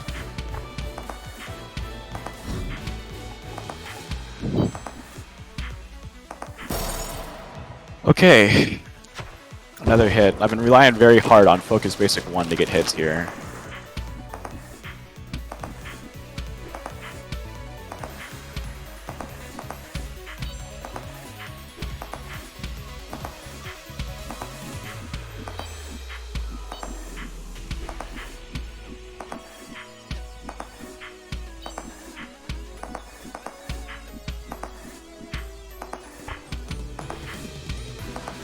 I'll just clear all those wides since I'm not going to be using that stun wave anytime soon.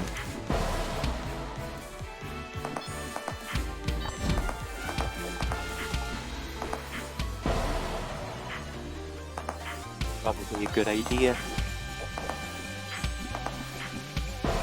Oh, I didn't have my roll ready.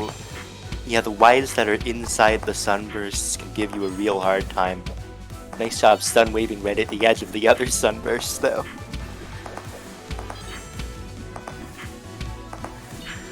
Gitto's got you a bit cornered. That diamond, yeah. Yeah, it was a tough one. Uh-oh, Oh, I no. made a bit of a mistake there.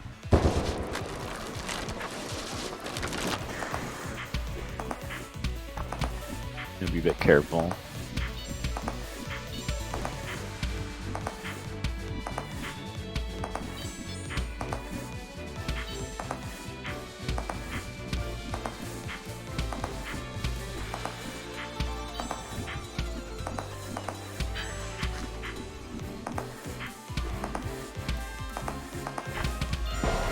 Ah, I couldn't make it.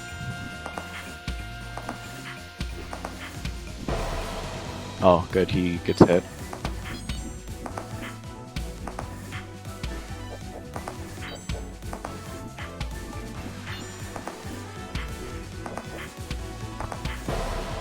Oh my god, it lands right on me. That happened. Oh, I got no. hit again. Jahvaro, on his tournament life, struggling It's to true. take down Gitto.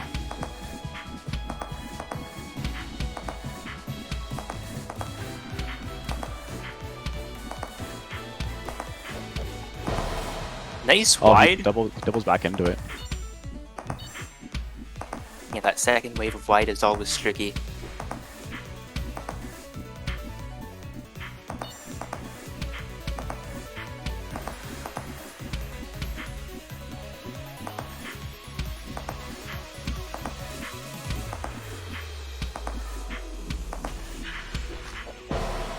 Oh, he gets hit by another one. Nice hit. Both of you on your tournament. Oh no, wait. No, Gitto has another game, I think. Lose. My bad.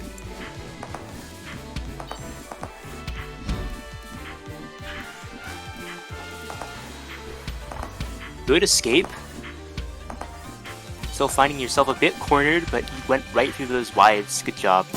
Oh, I messed up my movement! No! Yeah, that was a tough set of diamonds. Always tough to dodge those. If only I had a controller. Oh, well, that's my fault for not using a controller when I have one. Yeah. You put in some good effort. Yep. I can't seem to get past this sun curse. I don't know what it is. Sun is just an enchanted character. Yeah, no, my physical weapons aren't enough for the divine power of the sun. Yeah. Well, that's how it goes. I never promised to get very far. Yes, you did. No, I'm just kidding. Just wanted to spook you for probably 0.1 seconds, if anything. Probably not even that. Alright, well, next it's gonna be, I don't really know. It'll be something.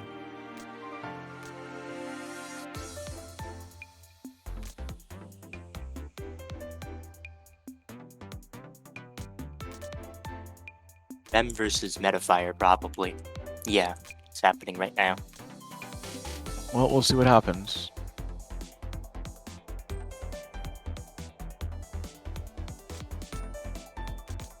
Metafire with a preemptive, good luck, have fun. Rem reciprocates. Always a good thing to do. Wonder who Rem's gonna use. Honestly, I'm expecting Sun. But he might pick Lich. I don't know if... Surely Rem was around for Metafire. I really don't know. I don't know how deep the history goes. Maybe that one tournament last year where I can't remember if it was last year or earlier this year, but that one tournament where Metafire showed up, maybe Rem was also there. Well, Rem is going in anyway. He's going with Red Hood.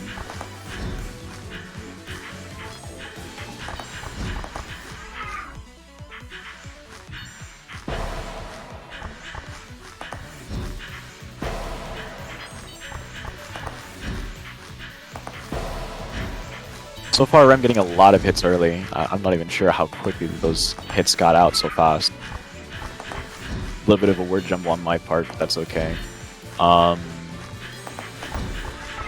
Good Jelly Cat by Metafire, eating some of those basics. Oh no. Although Metafire is overwhelmed by all the kunais, and that is the first card.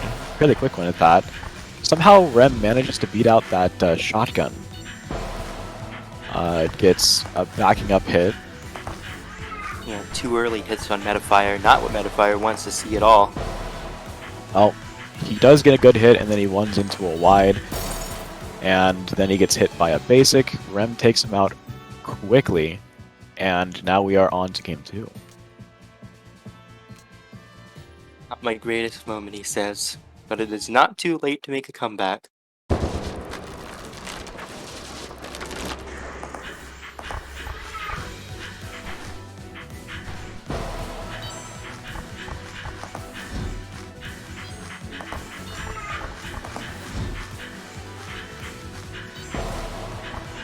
Ooh, I think Rem kind of cornered Metafire with knives and lasers there. A rare Red Hood semi-checkmate.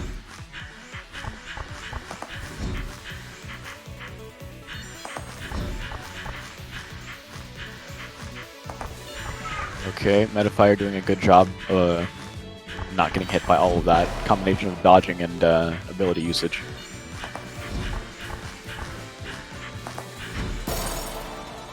But he does get hit there. Metafire, last card of the last game, potentially. Good luck, Metafire.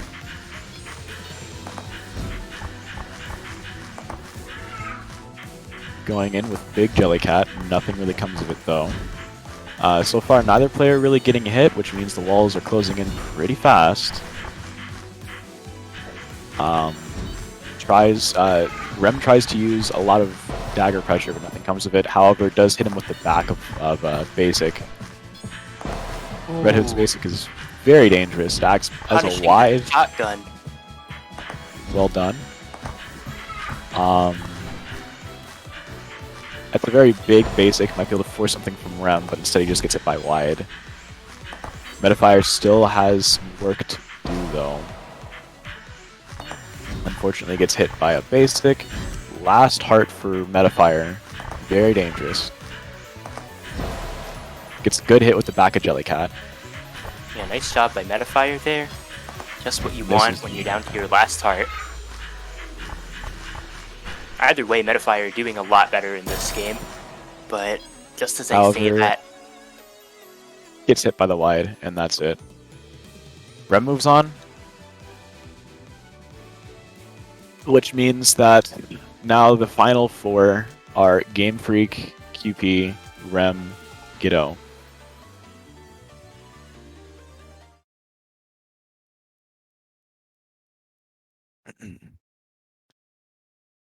So I predict...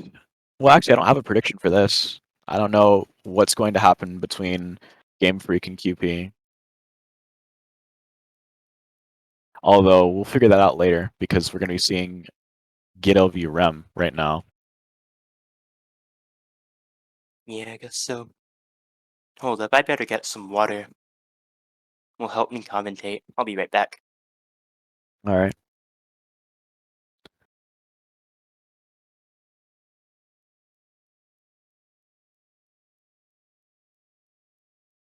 Well, there goes Metafire.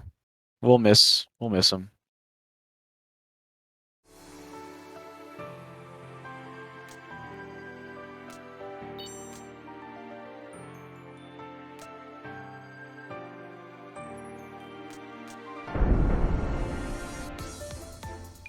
Not feeling confident.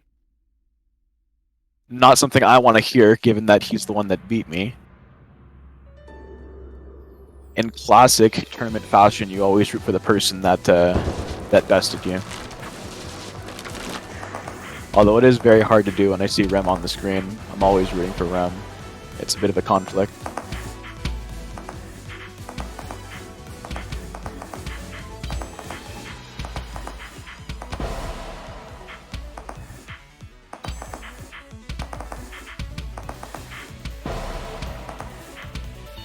Rem gets hit by the top diamond.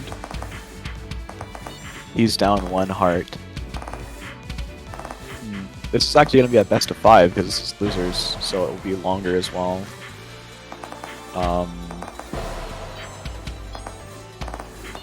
UnGitto now down to 1 heart.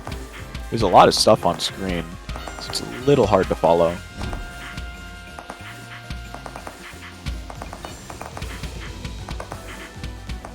So far, Rem... Well, actually, Rem regained control on the center of the screen.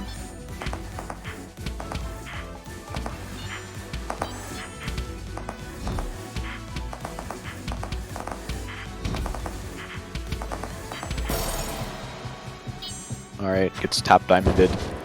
And now Rem takes the first card.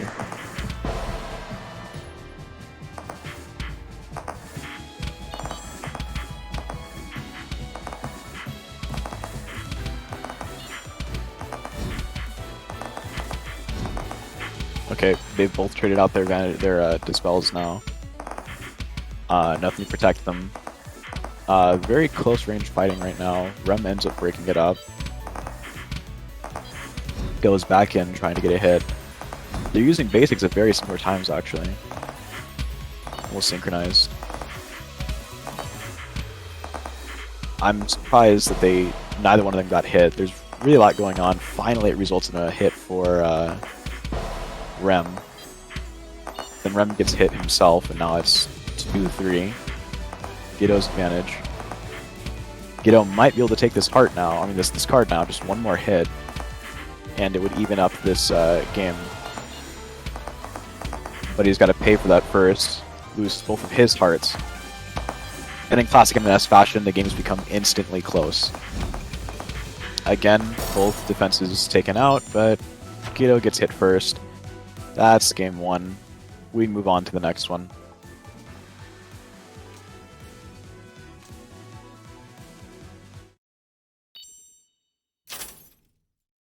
UnGitto opting out of Sun because he values his eyes and wants to be able to see. So he picks Frost instead. Many say it's a better matchup to play Frost versus Sun. Rem is very experienced in this matchup though, so it may be a bit risky.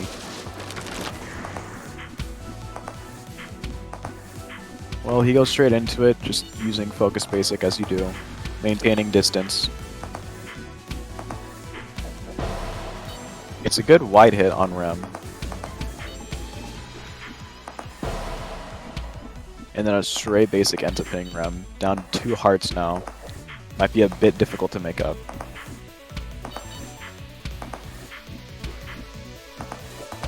Can't do the diamond spam that he's trying to get out.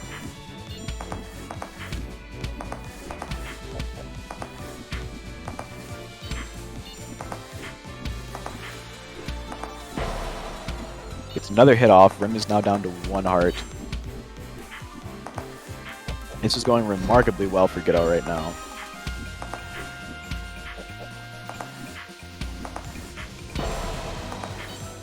First of hopefully many for Rem, if he wants to have any chance of getting back in here.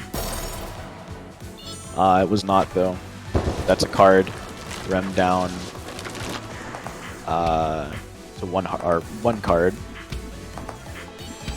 However, it's not his tournament card because they've made it to best of 5s now.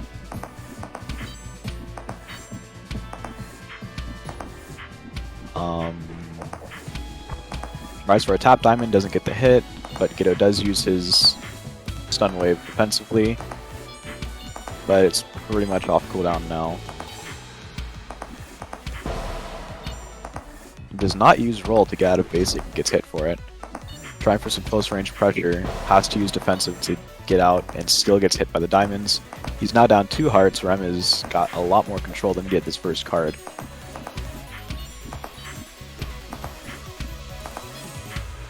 They're definitely trying to maintain some offensive positioning here, and does get a hit on Rem. That's good. Waffles have dissipated now from that hit. And again, they're going to dissipate. It's even now. He tries for an aggressive play, gets hit by the basic. He's down to 1 heart, but he still has a card to play with.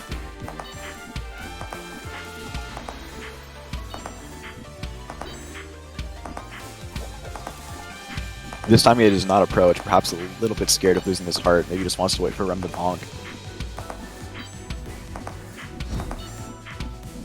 But the defensive special has been used.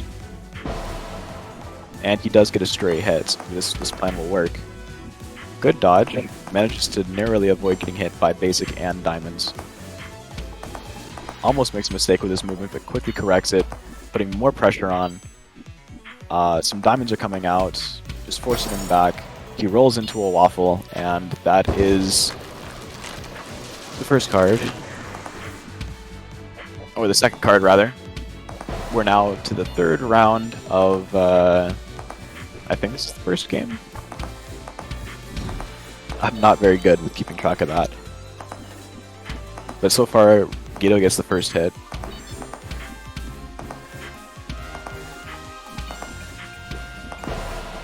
Definitely making use of roll as much as he can and gets a nice punch right in the face with that. Oh, he cage stuns! We have not seen a... I don't think we've seen very many cage stuns this game, or this tournament.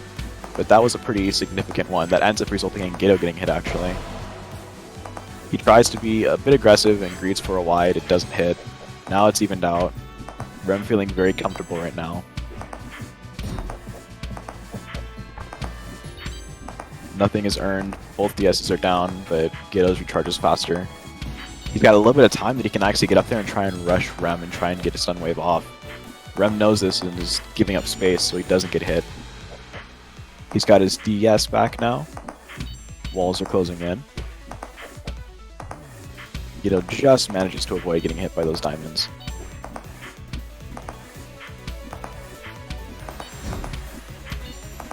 Yes, burned. Oh, he doesn't go for a stun wave early enough, and Rem gets away for it. Runs into a waffle, unfortunately.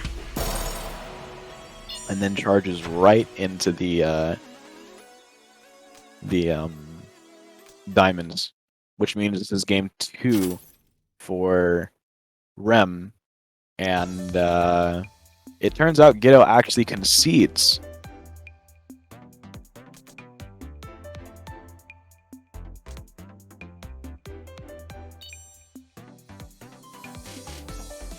We're confirming that. Just end it. That's it. Gitto has opted to forfeit. So Rem moves on.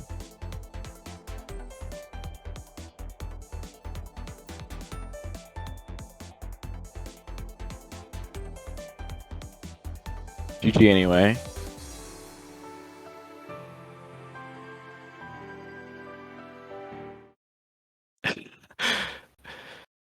Yes, Moth fan. It is very funny that it is Kate's done.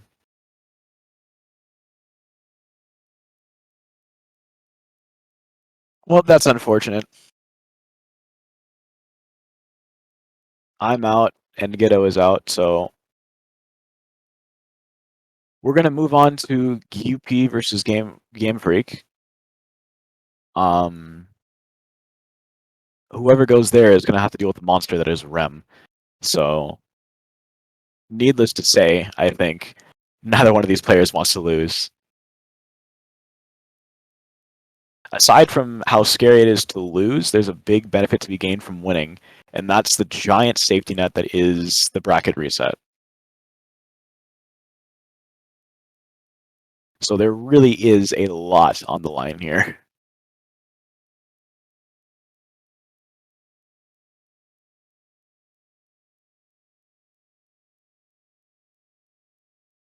However, QP seems to be stuck in orange juice right now. Oh, there we go.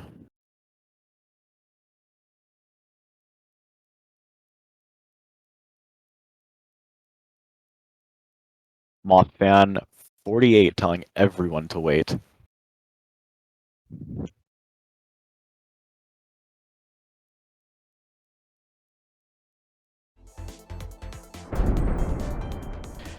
They don't wait.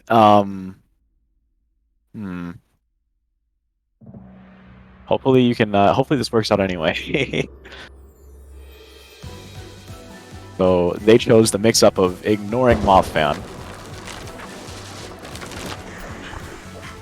It's okay. We love you anyway. Game Freak pays for it by getting hit first. QP trying to spam wides in his face. Game Freak, normally used to the wides, this time gets hit by them twice and quickly.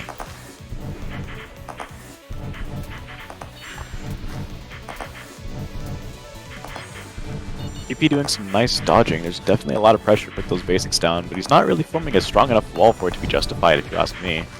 Finally being able to watch Storm put down wides, I can see the positions. So he's definitely struggling, it seems.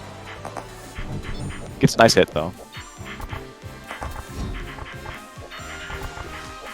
Game Freak, and I would consider a very dangerous position, being out in the open. Retreats back.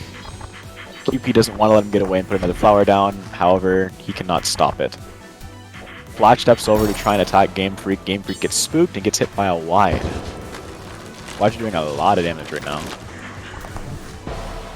Game Freak, or QP tries for a quick hit, doesn't work out. Game Freak counters, gets an early lead. QP gonna start spamming walls now.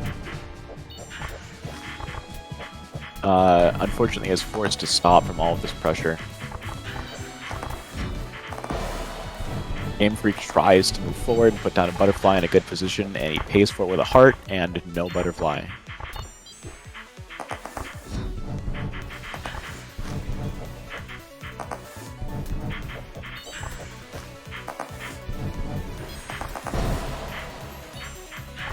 Good hit from Game Freak.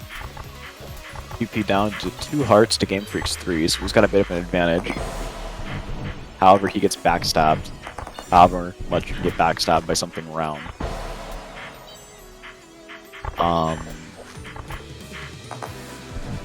Still maintains the heart lead. I just know he's hoping to maintain that going into this next... Or yeah, he's hoping to maintain it, and he does. Goes on to round 3 of game 1. QP looks unfazed, if you ask me. Playing just as he was before. Really, both players don't seem shaken up by anything going on right now. Game Freak isn't getting hit by wides as much anymore, so that's actually been helping him quite a bit. However, he does get hit in the face with the basic unfocused one, or uncharged one.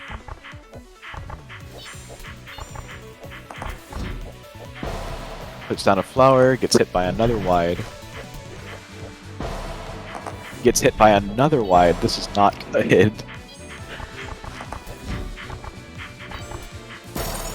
And then he gets hit by an uncharged basic. QP takes that with a little happy about that. He didn't seem to struggle super crazy because they didn't get to endgame, and that's definitely good for Storm. Dealing with Lich at endgame as any character is pretty bad. Storm is included.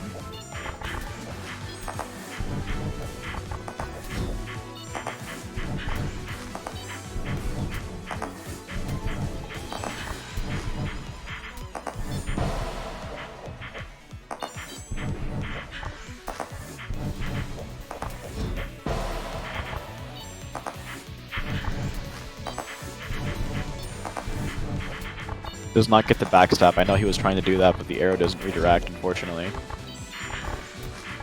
Goes on another one, tries to get another... He's really favoring these backstabs with Clone, but they're not hitting. Finally starting to see this end game that I was telling you everyone is scared of.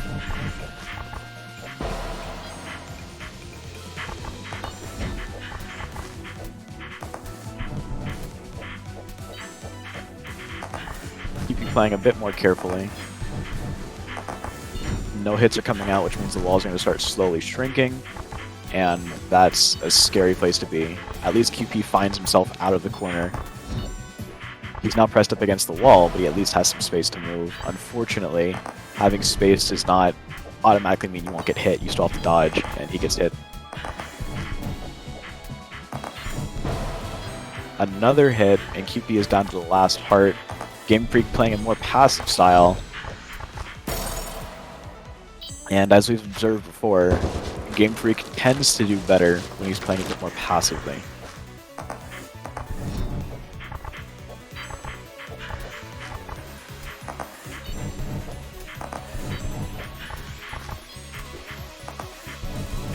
Trying to get something set up early.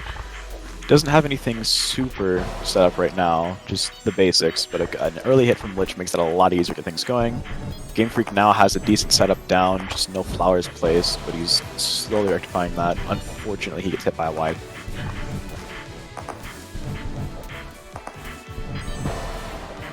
Oh no, he messes up his defensive special, trying to get through those walls. Again, gets hit by the wide. Down to the last heart. I mean, he does have this cushion of his second card, but you never want to use it. It's giving him momentum. He had to use the DS. He's gonna... Is there any way? Oh, he does. QP doesn't cover it. However, he still gets hit by the back of the basic.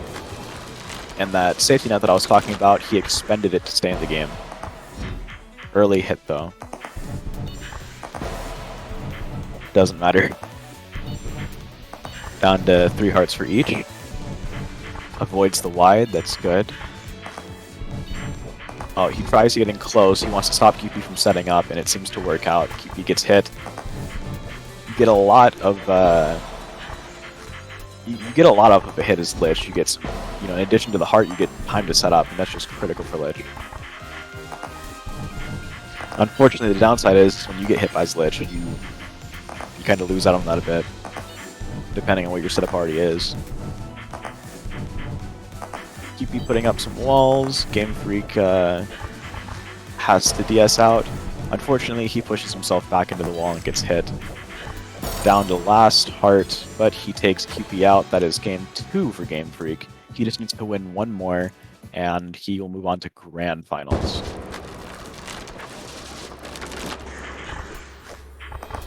This time, Kewpie not getting hit early.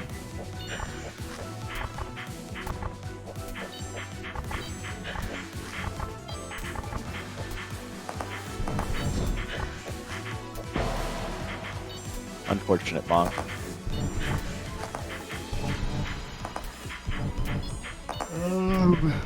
Oh dear.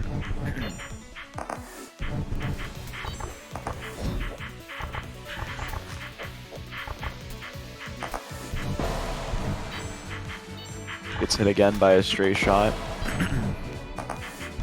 But the clone hits Game Freak.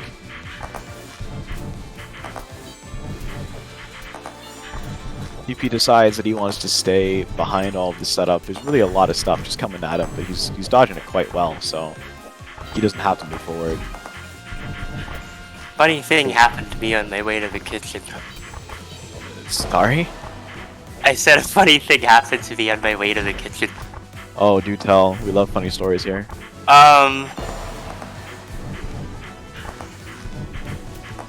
Some people outside made a bit of a mess that it became my job to clean up. That's the long and short of it. I see. Anyway, I'm back. Sorry for disappearing like that. Welcome back, Ori. It's okay. You didn't miss too much, I think. I don't know if you saw the UnGitto result with Rem, but Rem came out on top. Oh, good job, Rem. So it's Game Freak versus Kewpie now. Any chance you could screen share? Yeah, I got it. So far, what we're seeing is Game Freak is ahead 2 games right now. However, Kewpie actually has a lead both in hearts and in cards. Game Freak lost 1 card, but now it's even. It's getting to mid-game actually, so even though the cards are even, a lot of people would say that this is actually favoring Lich, and now it's really tilting that direction. The walls opening up a bit is going to be helpful for Kewpie. They're even now. But still, this setup from Game Freak is a bit painful to deal with. And Kewpie gets hit. Trying to charge a basic is just too hard to do that and maneuver in very specific positions. Doing some good dodging. By the way, the score says it's 1-1 right now. Is it? That's what the stream says. I wouldn't see. know for sure. Well, I'm sure Moth fan knows. I don't know anything. I can't count, so it's okay. I make up for it by talking. Fair enough.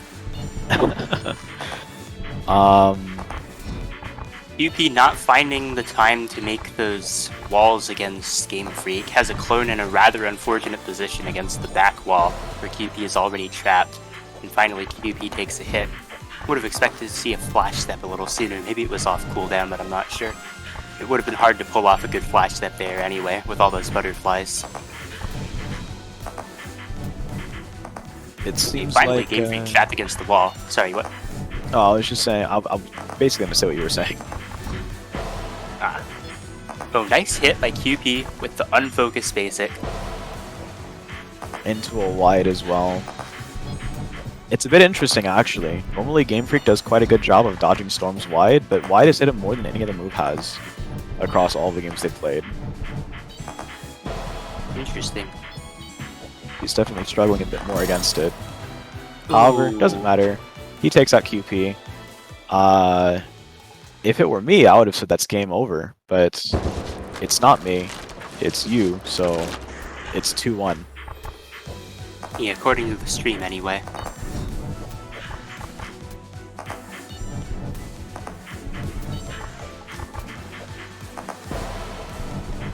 Nice job cornering Game Freak by Kewpie there. Fortunately not able to do it that time around. Game Freak gaining some ground with that flower. Still a bit cornered, but able to dodge the storm wides this time around. Nice clone placement by Kewpie though, scores a hit on Game Freak. Kewpie had 1 heart, but in a bit of a precarious situation here. However, his movement skills with Storm might just make that irrelevant. Flash step, a tap flash step. For a second there, I thought he was trying to go to the right, and Game Freak redirected it. But it turns out it was just a tap, and Game Freak is down to 1 heart now. Kewpie gets hit, still has a heart, still has 1 additional heart to play with, really. But Kewpie isn't trying to play here. He's trying to really seriously win hit, I suppose. Yeah, a lot of us do that. I imagine everyone in the tournament has.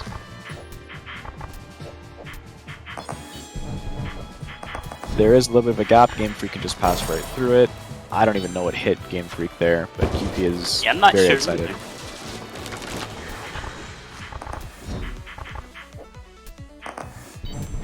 Yeah, this totally shows Kewpie is still in the running, able to hold his own against the Lich, even though this is a tough matchup for Storm. Has Game Freak a bit cornered, but Game Freak able to just barely escape through 2 narrow gaps. Second even no more narrow than the first.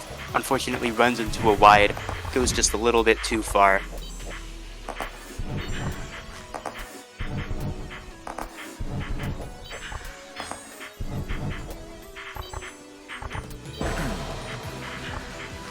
He gets hit by a bottom flower. Game Freak currently playing really in his own setup right now. He's just kind of staying there safe, trying to move up a little bit. Kewpie can't stop him. He's going to set up on Kewpie's side now, and that's not what you want to see if you are not the Lich. Indeed. Still, he's managing. He's choosing not to flash step out, instead using it to tap to avoid getting hit. But given the other flower has just disappeared, he can move wherever he wants pretty freely. Yeah. It's a bit risky to use those long flash steps, but if Lich hasn't set up much on the other side, they can be really helpful. Kewpie on last heart of first card. Game Freak still has 3. Definitely a scary situation. Game Freak eventually just, there's a small hole there, Kewpie plugged it up and he gets hit. Kewpie tried for a hit there, but it was just too risky, he couldn't hold it any longer. Butterfly's giving a lot of trouble and Kewpie eventually gets hit. Now it's down to last heart, and now it is Kewpie's last chance. He has to win it here in order to gain more chances. Otherwise it's over. Actually does flash up over pretty quickly and does hit Game Freak. He didn't have flower to stop it. Gets hit by a wide. There's just a lot of hits going off right now. But honestly, yeah. I think if they're going to trade hits a bunch, it might actually be better for Storm here, because that means walls don't get time to close in. Yeah, and Lich doesn't get time to set up. Every hit is a bit of a loss for Lich.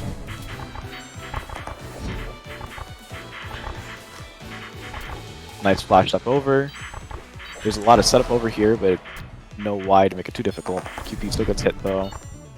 Down to 2 hearts.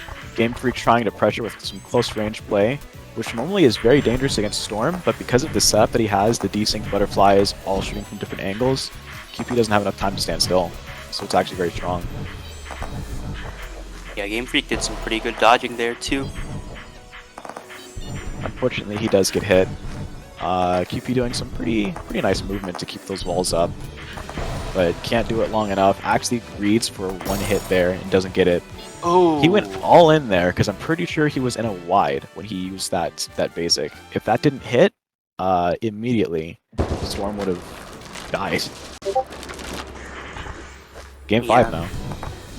High risk, high reward move by Kewpie, bringing us to Game 5. Just what Kewpie needed. But we will see if Game Freak is able to hold the lead for just a little bit longer. I have to say, neither one of these players seems to be faltering too much in their play.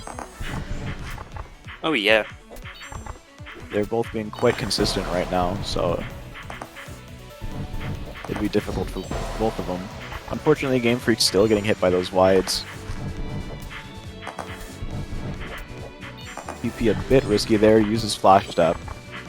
But between his good movement and... well, really just that, his good movement, he'll have enough time for the Flash Step to come back. Unfortunately, he does get hit by wide. It's been a lot of hits on wide from both sides. That's a bit of a tough spot, but Kewpie dodges it flawlessly. Yeah.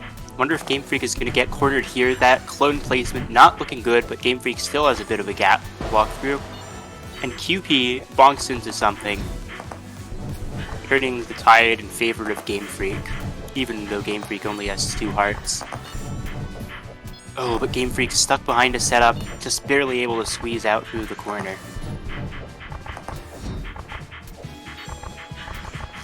Alright, that flower disappearing is pretty critical for Kewpie. Now has space to move around. And he needs that. That was a great dodge. Did force a flash step, but the fact he didn't get hit before then was pretty good. Unfortunately, that was a very good setup from Game Freak. He managed to place it in such a way that Kewpie could never go back, and he got squeezed. Last heart, that's not what you want to see early on. At least he manages to get hit early. And as we've discussed before, spamming hits is slightly beneficial for someone who's not Lich.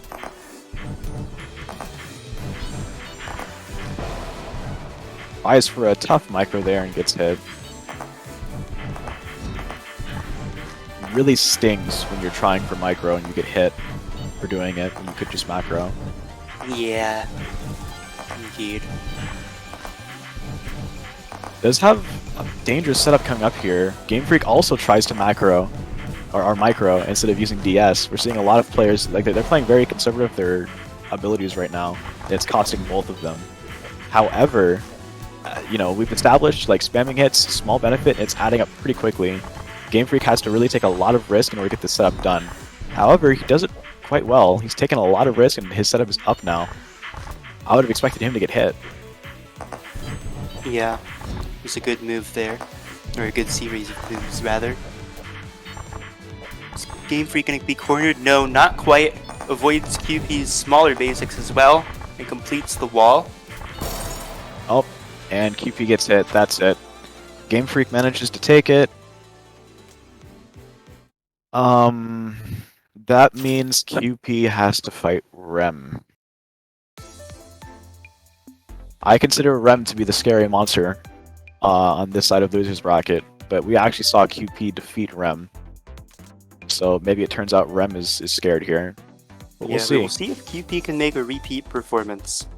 Rem did a bit of character switching there, so we'll see if Rem's strategy has changed as well.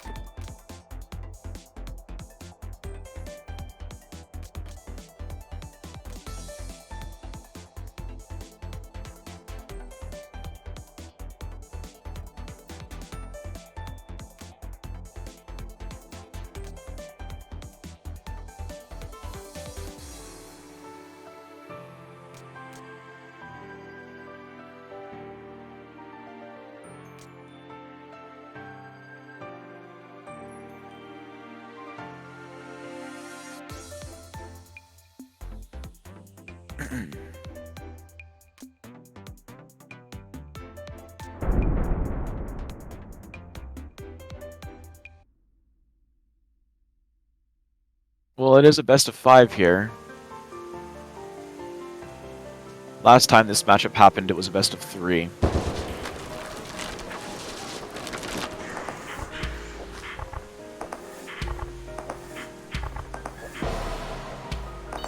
Ooh.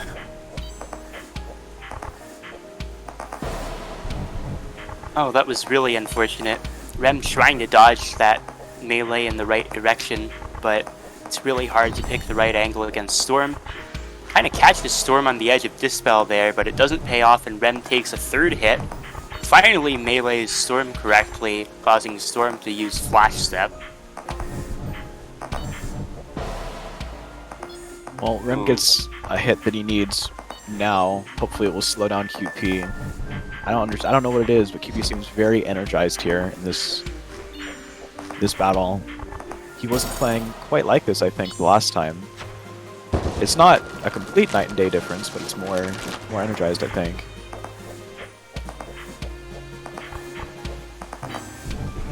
Almost seems like Rem is a little, doesn't seem like he can really apply as much pressure as he wants to. He's being forced back constantly. Yeah, I noticed QP making a couple of false starts there, probably making Rem a little unsure of what to do.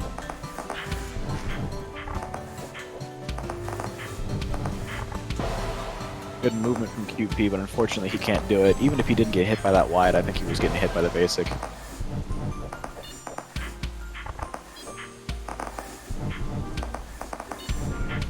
Holds it too long and is forced to use Flash Step. Does force out a Dispel though. A little stuck behind those wides, manages to get out. Good movement from QP. Unfortunately, it doesn't look like he can get any walls set up. Rem is really preventing that.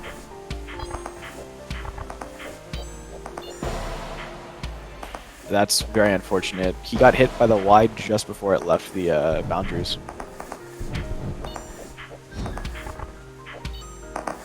Rem has a heart lead.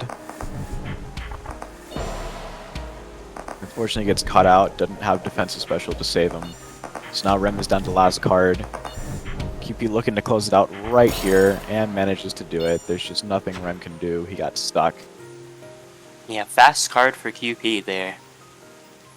Wonder if Rem's gonna change strategies. He's gonna go back to Red Hood again. Alright.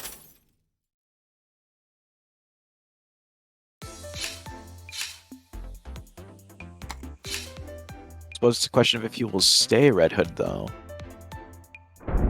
I probably will. I don't see him switching back to Sun. Yeah, and, maybe not after that. His Lich is not really made any significant... I don't think it's made any appearances against QP. Yeah, it didn't last round. We were thinking it might, but that did not end up happening.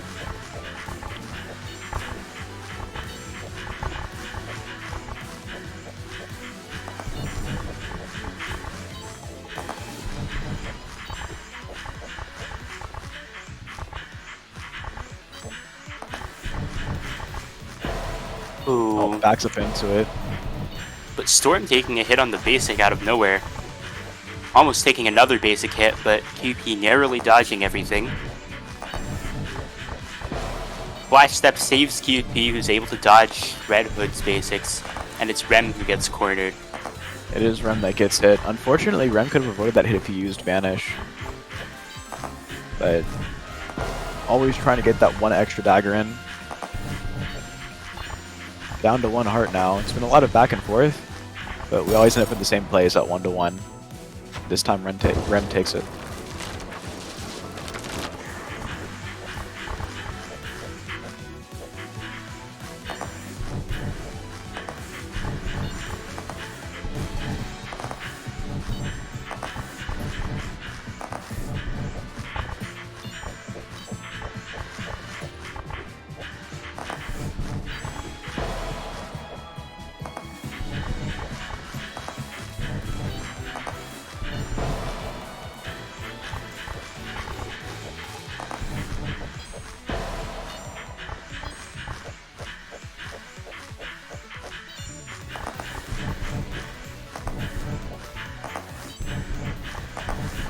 Rem's Red Hood setups are just narrowly missing QP, which is one of the struggles with Red Hood. I think it's hard for the right setup to actually come into play sometimes.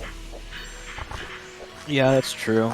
Especially when it's early game, when it's mid game now. But when you're early game against Storm, feels like nothing you set up can really work because Storm just macros everything.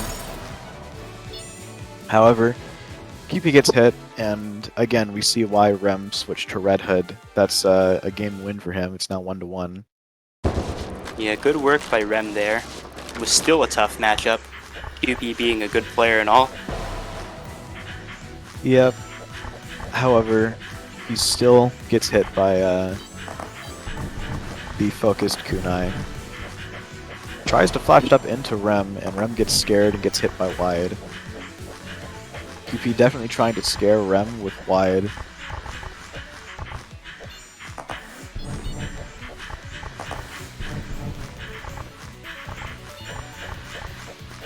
Can't plug that hole, unfortunately. It just got too big, and Rem was able to navigate safely. Making a lot of use of flash step. Unfortunately, gets hit by wide. Rem now down to 2 hearts, but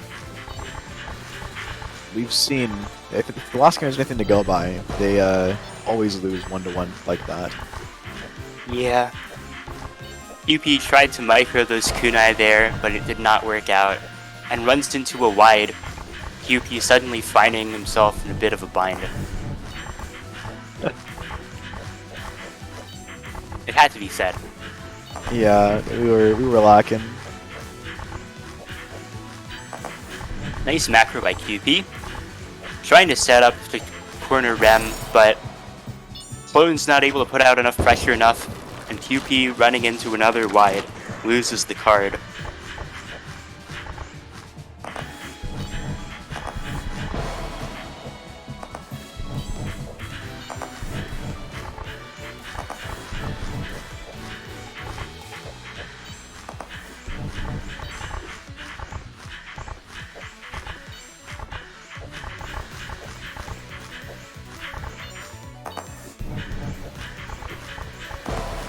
Alright, that's a hit.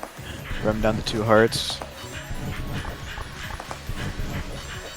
Oh, well, he had forced to use DS there. Seems like a lot of players when they fight QP. Oh dear, I'm sorry. Alright. Seems like when a lot of players fight QP, they get caught up in his basics. It looks like there's oftentimes a chance for them to get out of them early and not get caught up, but you just make the wrong choice. I know I've certainly done a lot fighting QP. It's hard to tell what the right route is. Yeah. Storm's charge basic pressure is very strong, and Kewpie, I think, is especially good at leveraging it. Rem needs to be very careful here. Unfortunately, he has to use Vanish. Didn't want to have to deal with taking a risk. But now he's really getting caught up by wide. He's paying a lot of attention to those wides, actually. But there's just too much coverage. Yeah, I saw Kewpie barely avoiding those focus kunai there, and then it was Rem who got caught by a wide trying to escape. Oh no! That is an unfortunate hit on Rem. Yep, it's the curse of really wide. Uh-oh. Rem needs to be careful about how he moves. Doing a good job of avoiding everything.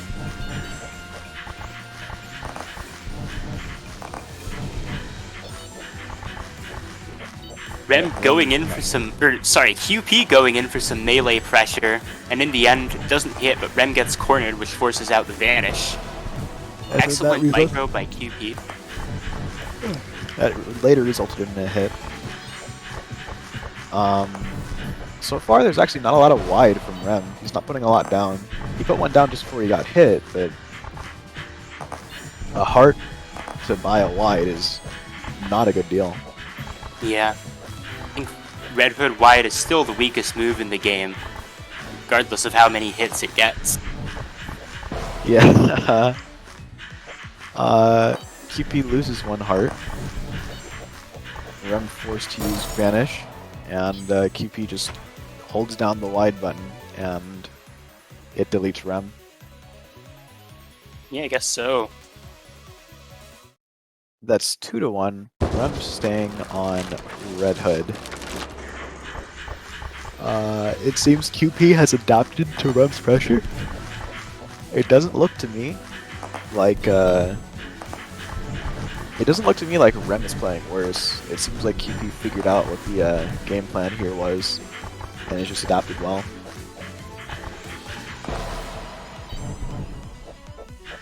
Unfortunate bonk by Rem. Ran right into it. And now walls are getting set up. But QP bonks on what appeared to be a wide.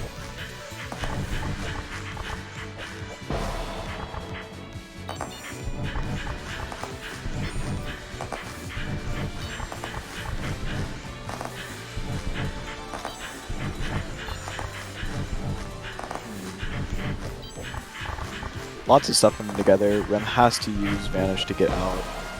Oh, These, but hits the wide. Yeah, Little hard to Ganto's track last yourself from the Vanish. Yeah, it's unfortunate. It actually seems like the Vanish, it hurts you more than it hurts your opponent in terms of like making you disappear.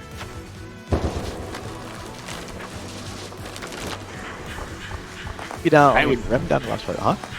Oh, I was just gonna say I'd be in favor for an indicator for that, like a better one. Yeah, I agree. Like, the Vanish does not last long enough for the reappearance to actually be a surprise. Yeah, well, I mean, I think the biggest problem is that the auto aim arrow just reveals where you are. If you just look at yourself, you can always tell where Red Hood is. I wonder if that could be changed, because we have one other attack in this game that messes with the auto aim arrow. I mean, I would be fine with it being changed. It would be interesting to do that. It's just difficult because in order for it to, again, I agree with you, in order for it to like actually have any use, it would need to last longer. But then you're giving Red Hood more invincibility time, which some people might not agree with. Even though I think Vanish is a bit of a weak move. I think Red Hood has a lot of weak moves. Yeah. Rem making it work though. Oh, he did not go through the gap in time. He wanted to play it safe, hope Kewpie would bonk, and the gap closed. Yeah, Rem needing one more hit to close this out. We're gonna see if it's going to happen. On that other side of the coin though, Kewpie needs one more hit to win the set. That's it. Kewpie wins at 3-1. Kewpie going to come back now and fight Game Freak and hope for a different result. Yeah, it was a really good finisher by Kewpie, just charging towards Rem and let the clones wides do all the work. Yeah. Well, there it goes. Rem actually taken out. Kewpie and Game Freak have to fight now. Game Freak won it early. I wouldn't say Kewpie is well, I don't know, maybe. Maybe Kewpie will adapt to the game plan that Game Freak is putting out. It seems like it's just a battle of whether or not he can dodge it all. Oh, whoops. We now have Kewpie versus Game Freak. Kewpie has a lot to work on, has to win 6 games in order to win this tournament. Game Freak has to win 3, but it has to be 3 within one set, so hopefully he doesn't have to deal with the pain of winning 2 games only to get bracket reset. Oh. Yeah, I think this was a pretty stacked tournament. Literally, more than half of the players here have won a tournament before. I think we have Game Freak, Jahvaro, Metafire, UP, and Rem, all tournament winners. Metafire won Spellbird of 3, I believe, way back in the day. That was my first tournament ever. Game Freak and QP both having to fight a lot of challenging players to get through the bracket like this. Game Freak going up against Moth, the tournament host, and then Jahvaro, one of the commentators, and a pretty strong player if I do say so myself. UP having to fight Shadowpel and then Rem, twice actually, losing to Game Freak for giving Rem another chance to fight them.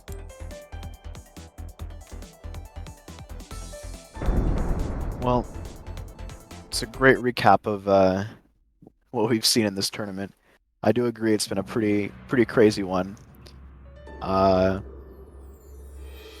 one hand, it's not surprising to see Game Freak and QP here because they're very good players. But on the other hand, it is surprising because there's a lot of other players they had to beat to get here that were also very good.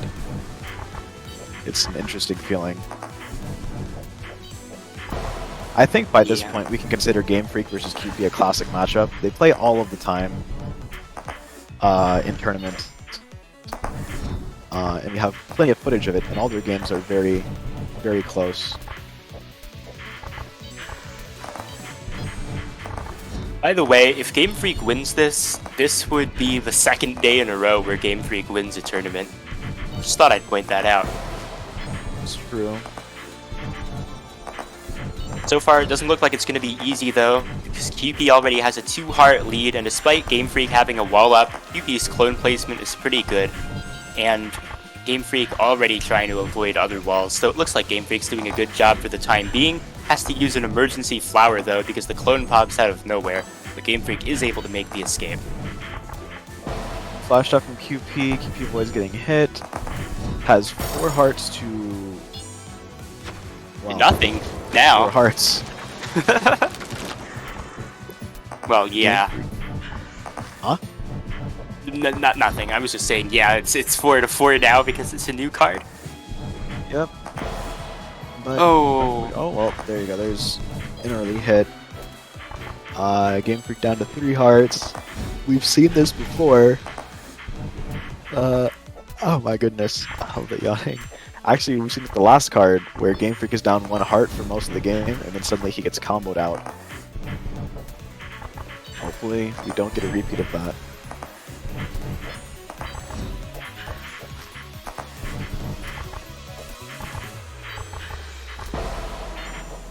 Gets hit in the back by uncharged basic. QP tried to do a little bit of a green maneuver, realizes he can't do it, tries to back out, still gets hit.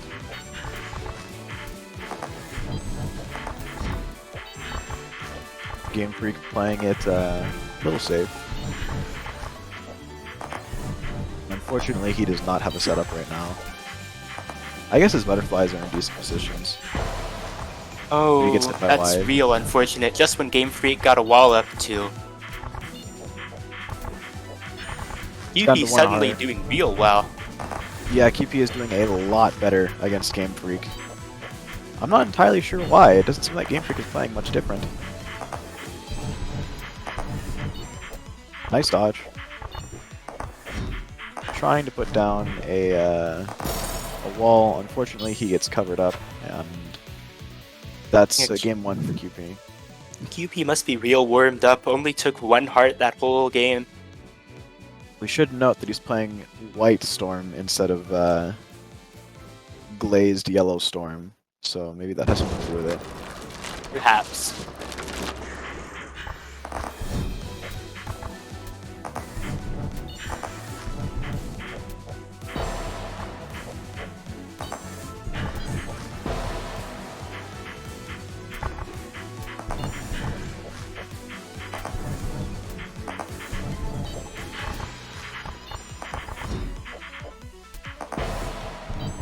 It's hit in the back.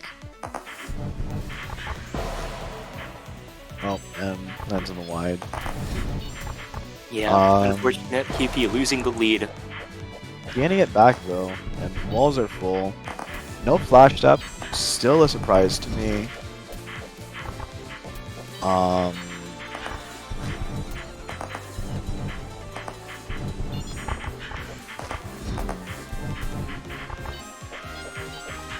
Good dodging from QP.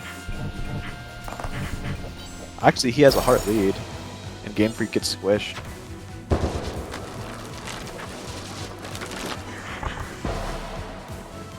Alright, Moth just like gets hit straight by it. Okay.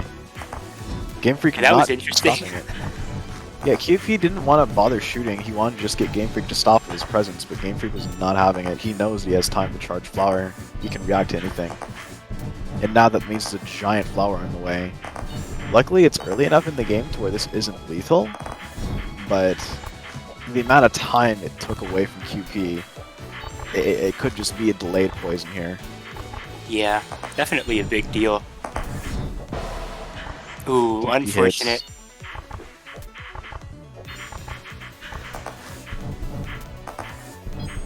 That clone placement is going to stop Game Freak from getting another good flower, and before Game Freak puts down a defensive flower, it just barely gets hit by a basic.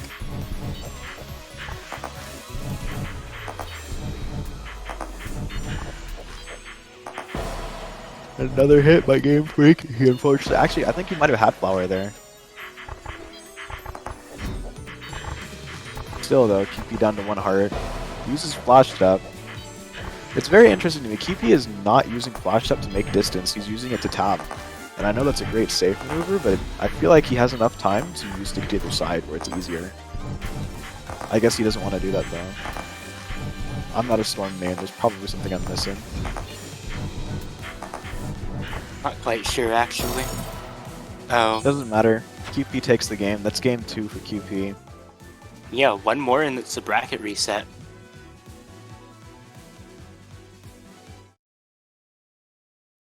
Game Freak not opting to say whether or not he's staying. It's made obvious by the fact he's still Lich. Oh, he runs right into a wide. That's unfortunate. I don't know what Kewpie is doing right now. Perhaps he's sending a message with his wides here. There might be some mental warfare going on that we can't see. Possible. A mental advantage is exactly what Kewpie wants right now, and possibly has, given that it's 2-0. Game Freak barely escaping the setup, dodging the basics and wides, just barely, but runs into a wide while dodging that giant basic.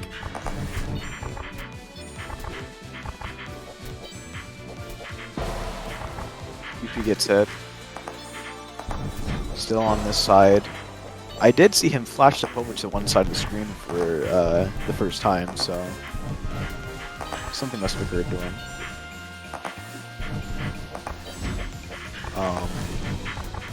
Has to use flashed up there to avoid getting hit.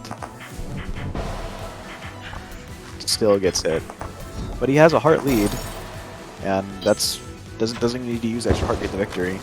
Game Freak now down to his last card before a bracket reset. It's painful to have to use it, but when you do use it, you at least have the relief of knowing that you're not out. But hopefully he won't have to. He gets an early hit on Kewpie. Definitely what he wants to see. Another hit on Kewpie, down 2 hearts. But we've seen Kewpie win even despite bonking. It's actually a very scary thing to hear when you're talking about gameplay in MNS. Yeah, absolutely. Ooh, Game Freak not going to risk going through that real tiny horizontal gap, opts for defensive butterfly, but gets cornered immediately after. Yeah, Kewpie seems to just be able to generate these corner, like these checkmating wides just out of nothing.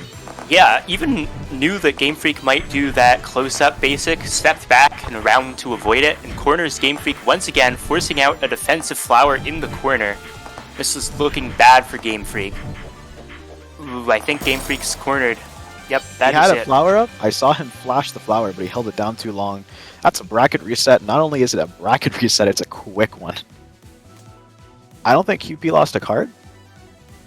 I don't believe he did.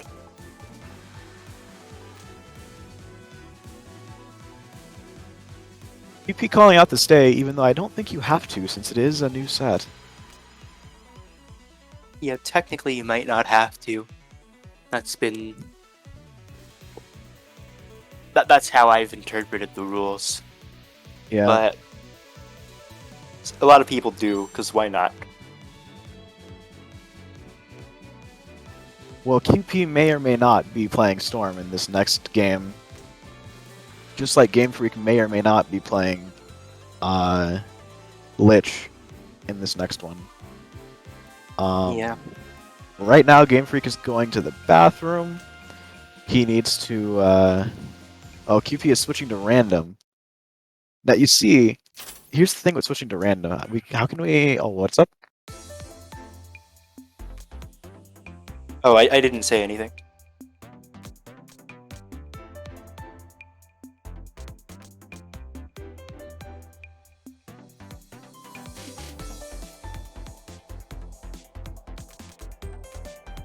Alright, what was I saying? Switching to random, you can't guarantee yeah. it. But yeah, that's technically, what I was since saying. it's the beginning of the bracket, it doesn't technically matter if Kewpie holds us to his word or not. Yeah, it's true. Let me see.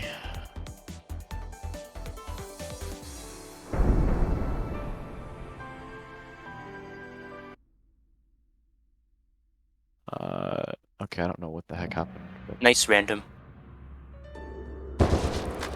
Yeah, It is I would Thorn agree. Beast. White Storm Beast at that.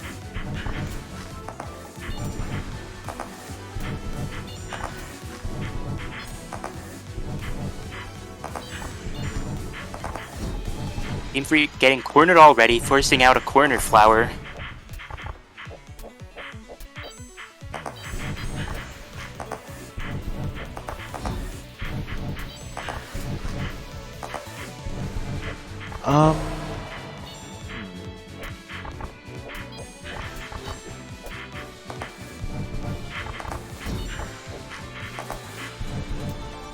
Yeah. Alright, good hit from QP. Oh, then. unfortunate. He's got a clone right in the center, which might be quite handy, especially where Game Freak is positioned. Oh, nice flash up to QP. Yeah. It. We will see if QP can checkmate Game Freak before the next flower comes back. Nope. But QP's still in a pretty strong position. Game Freak looking a little cornered, but manages to find a gap. Runs a little too close to QP, though. He's definitely been taking a lot of risks with this. Alright, that's a quick little hit. Game Freak down to 1 heart. QP still has 2. It's a very common situation, actually. We've seen this a lot. QP's been at 2 hearts to Game Freak's 1, and then Game Freak gets hit shortly after.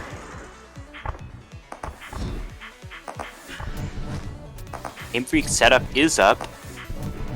And the wall is not coming in just yet. Nice dodges by Game Freak. QP unfortunately bonking a wide, but immediately hitting Game Freak with a stray basic.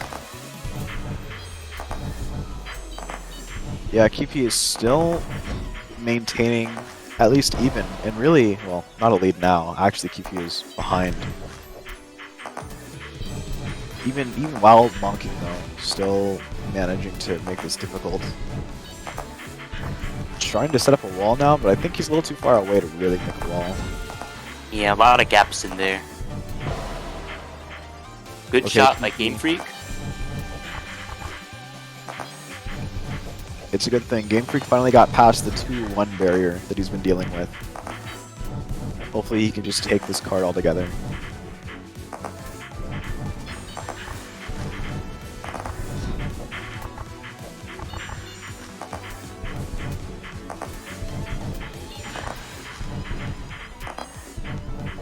Getting a little cramped now. Oh, nice flash up. He has to move. He's really worried about the fence, not firing too much. He does not want to get caught with that movement penalty. But there was just, really there was nowhere for him to go. Easy. Yeah, that was a real scary butterfly arrangement. Almost gets hit early. Game Freak managed to break that curse, which means anything goes. He could take this card. He could take this game right now, potentially. Not this immediate moment, of course.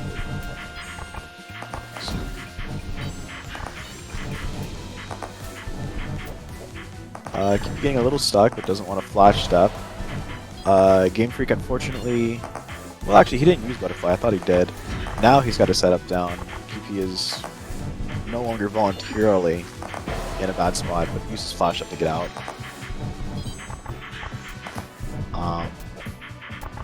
Still only 1 flower up at a time, but then a tiny one. Well, tiny, for however small that flower is.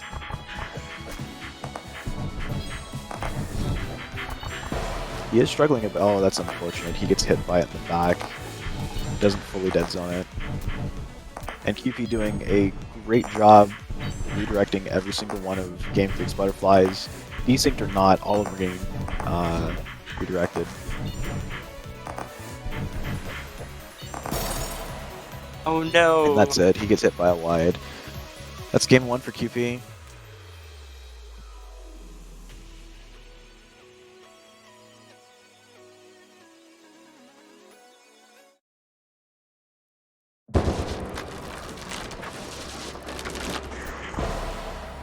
Ooh, early hit. Hate to see it. Actually, you don't really hate to see it because it's a little entertaining sometimes.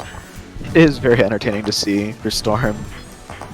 It's actually been a staple of these games they've been playing. Kewpie's been getting hit early so often. But he still manages to win every game. Yeah, Kewpie has not dropped this game in this grand finals yet, despite being on the losing end of the earlier set with Game Freak. Yeah, it's quite interesting. In fact, his worst performance across these sets is losing one card in the last game. But it might happen again. Game Freak hasn't taken any hits. He's taken one hit, and the walls are decently open. And he has a setup. It was a little rough, but it's okay. He lost another card. Yeah, unfortunate wide bonk. Nice butterfly, or flower rather, but immediately running into the wide. Real unfortunate.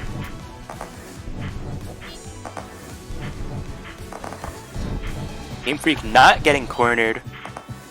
Going around everything, including the wides. Tries to go through those basics to gain some ground, but ends up getting hit.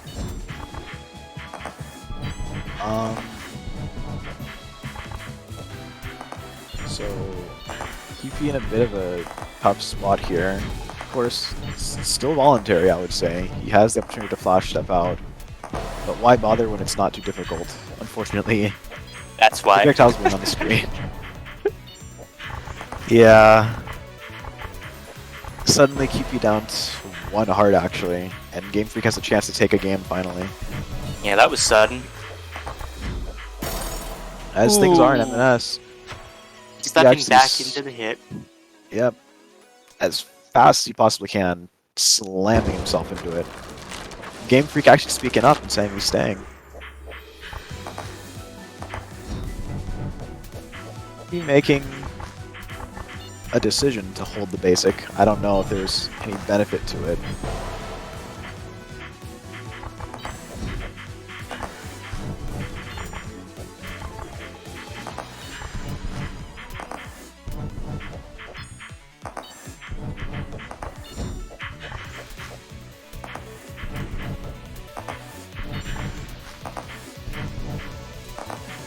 Alright, now he's starting to put some walls up. Game Freak has a flower, no problem. Uh oh, is that another wall coming? No. He can't maintain it, but Game Freak still gets hit by a basic. Those giant basics were a little too overlapped at the end.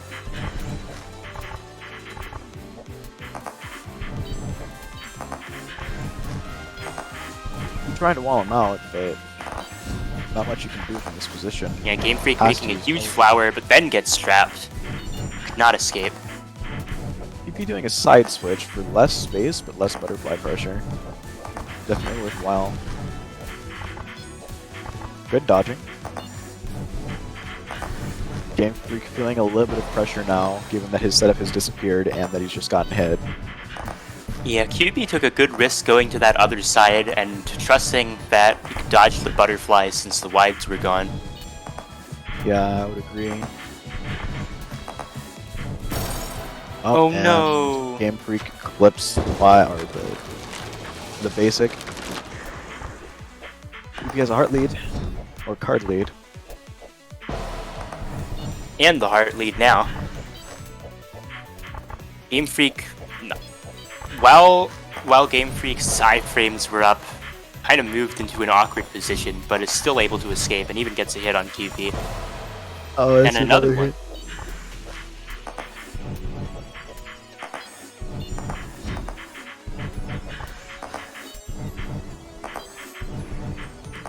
Living a tough dodge, but Kewpie can handle it. Doesn't want to give up that pressure on charge basic. Unfortunately, Game Freak is in no position to worry about it. Kewpie just gets hit. Now down to one heart with two cards.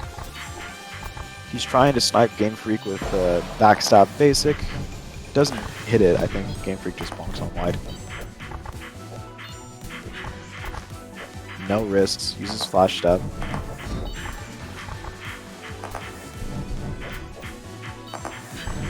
Nice wide dodges by Kewpie. Game Freak a bit trapped, able to flower out of it just in time for Kewpie to take the last hit of the card. Well, someone has to lose now. It's round 3 of game 2? Or game 5, I think? No, I think this is game 3, actually. Really? The score is still... Well... Oh, well, this is game 6 of the whole grand finals, but game 3 of the reset. I see. Okay.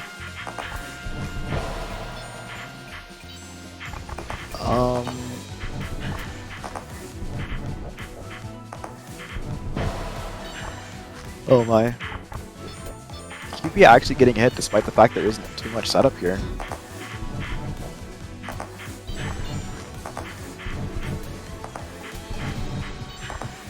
Alright, now Kewpie's got to set up down. Able to get out of it, though. Your Game Freak is. Yep. And that means that, well, actually, he didn't put a butterfly down in the position I was expecting. Still, it's the start of something. And now Kewpie has a lot of pressure. No more flash step to just get out of it. Has to do raw dodging and is actually doing a phenomenal job of that. Well done, Kewpie. This is crazy dodging, actually, for Storm. I can't believe it. That was amazing. It really was something else. Like, this Kewpie... What is this? Oh. Finally gets hit. Butterfly crowd.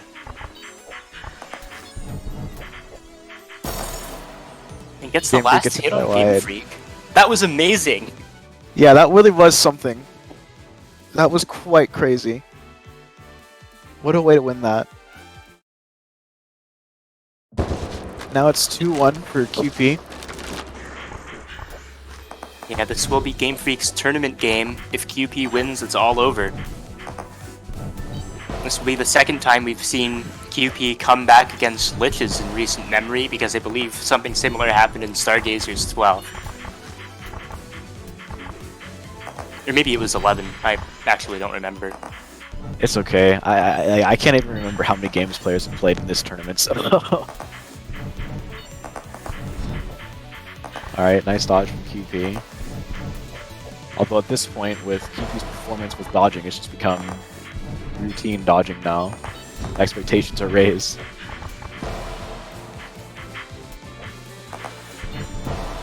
Uh-oh. Game Freak getting a lot of those sneaky hits.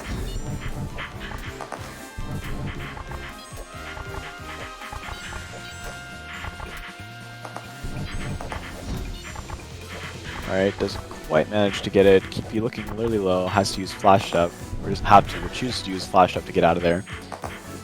Has some space on this side. I don't even know what Game Freak gets hit by. I think that was a wide.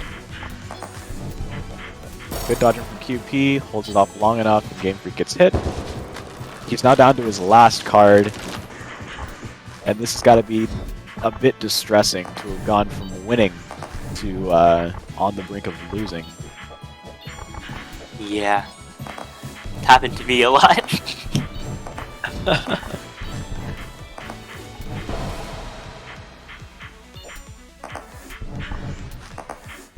In classic fashion, Kewpie hit early. Normally it's a good sign for Game Freak, but given how these games have played out, it might be a bad sign. Game Freak sliding out of there, but not far enough to hit those wides. Sets up some wide of his own. We will see if Game Freak can escape the setup. Yeah, the setup wasn't too strong that time around. Oh, but Game Freak does have to burn a flower there. With the medium basics coming out. Finally, Game Freak runs into a wide, and it's 3-3. The arena is pretty small, though.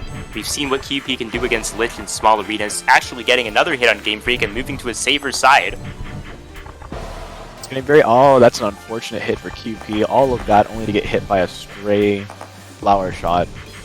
Or, I mean, butterfly shot. It's 2-2 now, and suddenly Kewpie's side is not looking so safe. Tries for a micro, unfortunately gets hit. Game Freak really, really wants that hit. He's got a little bit of pressure that he's dodging through, doing a good job dodging that, going forward, trying to apply some pressure. He wanted to make a setup, and unfortunately he pays for it with a heart. Hopefully that will be worth it. It's not. What a throw by Kewpie. puts it behind him and squeezes Game Freak out. QP has redeemed himself. Yeah. He Focus beat clone is a Game good Freak. move. Excellent job by QP. Oh, double focus clone, actually, I think that was. Um, Yeah. Excellent job by QP. Coming back from getting defeated by a Lich to defeating Rem once again and Game Freak. Some seriously impressive wins on QP's part, and I don't know why it says they're an intermediate player. But yeah, fair enough. Yeah. QP, that really was well played. I am quite surprised to see. Well, I don't know. It's like everything with this tournament, I'm pretty mixed. It's a bit of a surprise to see how well that was done, but at the same time, we all know QP can do that. Yeah. We've seen it happen before. Well done to all of the contestants. Yeah, Congratulations, QP, on getting first. Game Freak in second. Game And Freak I doing an believe, excellent job too. yeah, he did really quite well. The first set was 3-0, Seth.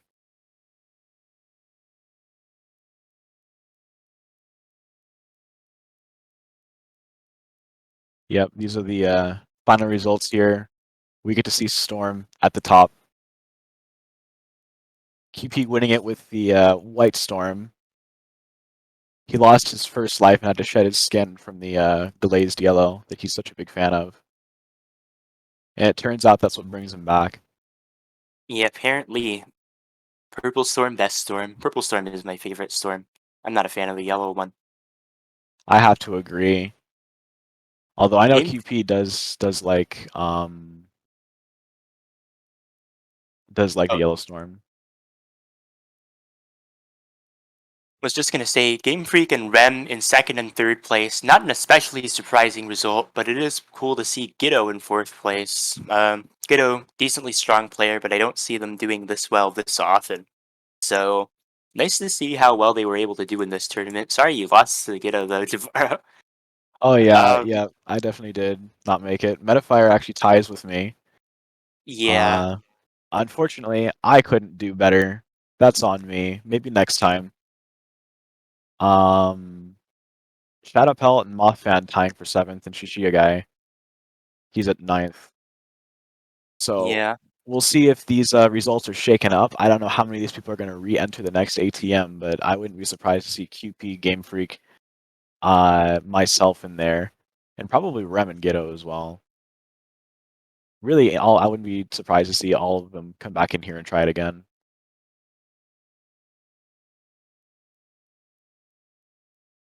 So I guess that's it now, yeah? Yeah, I guess so.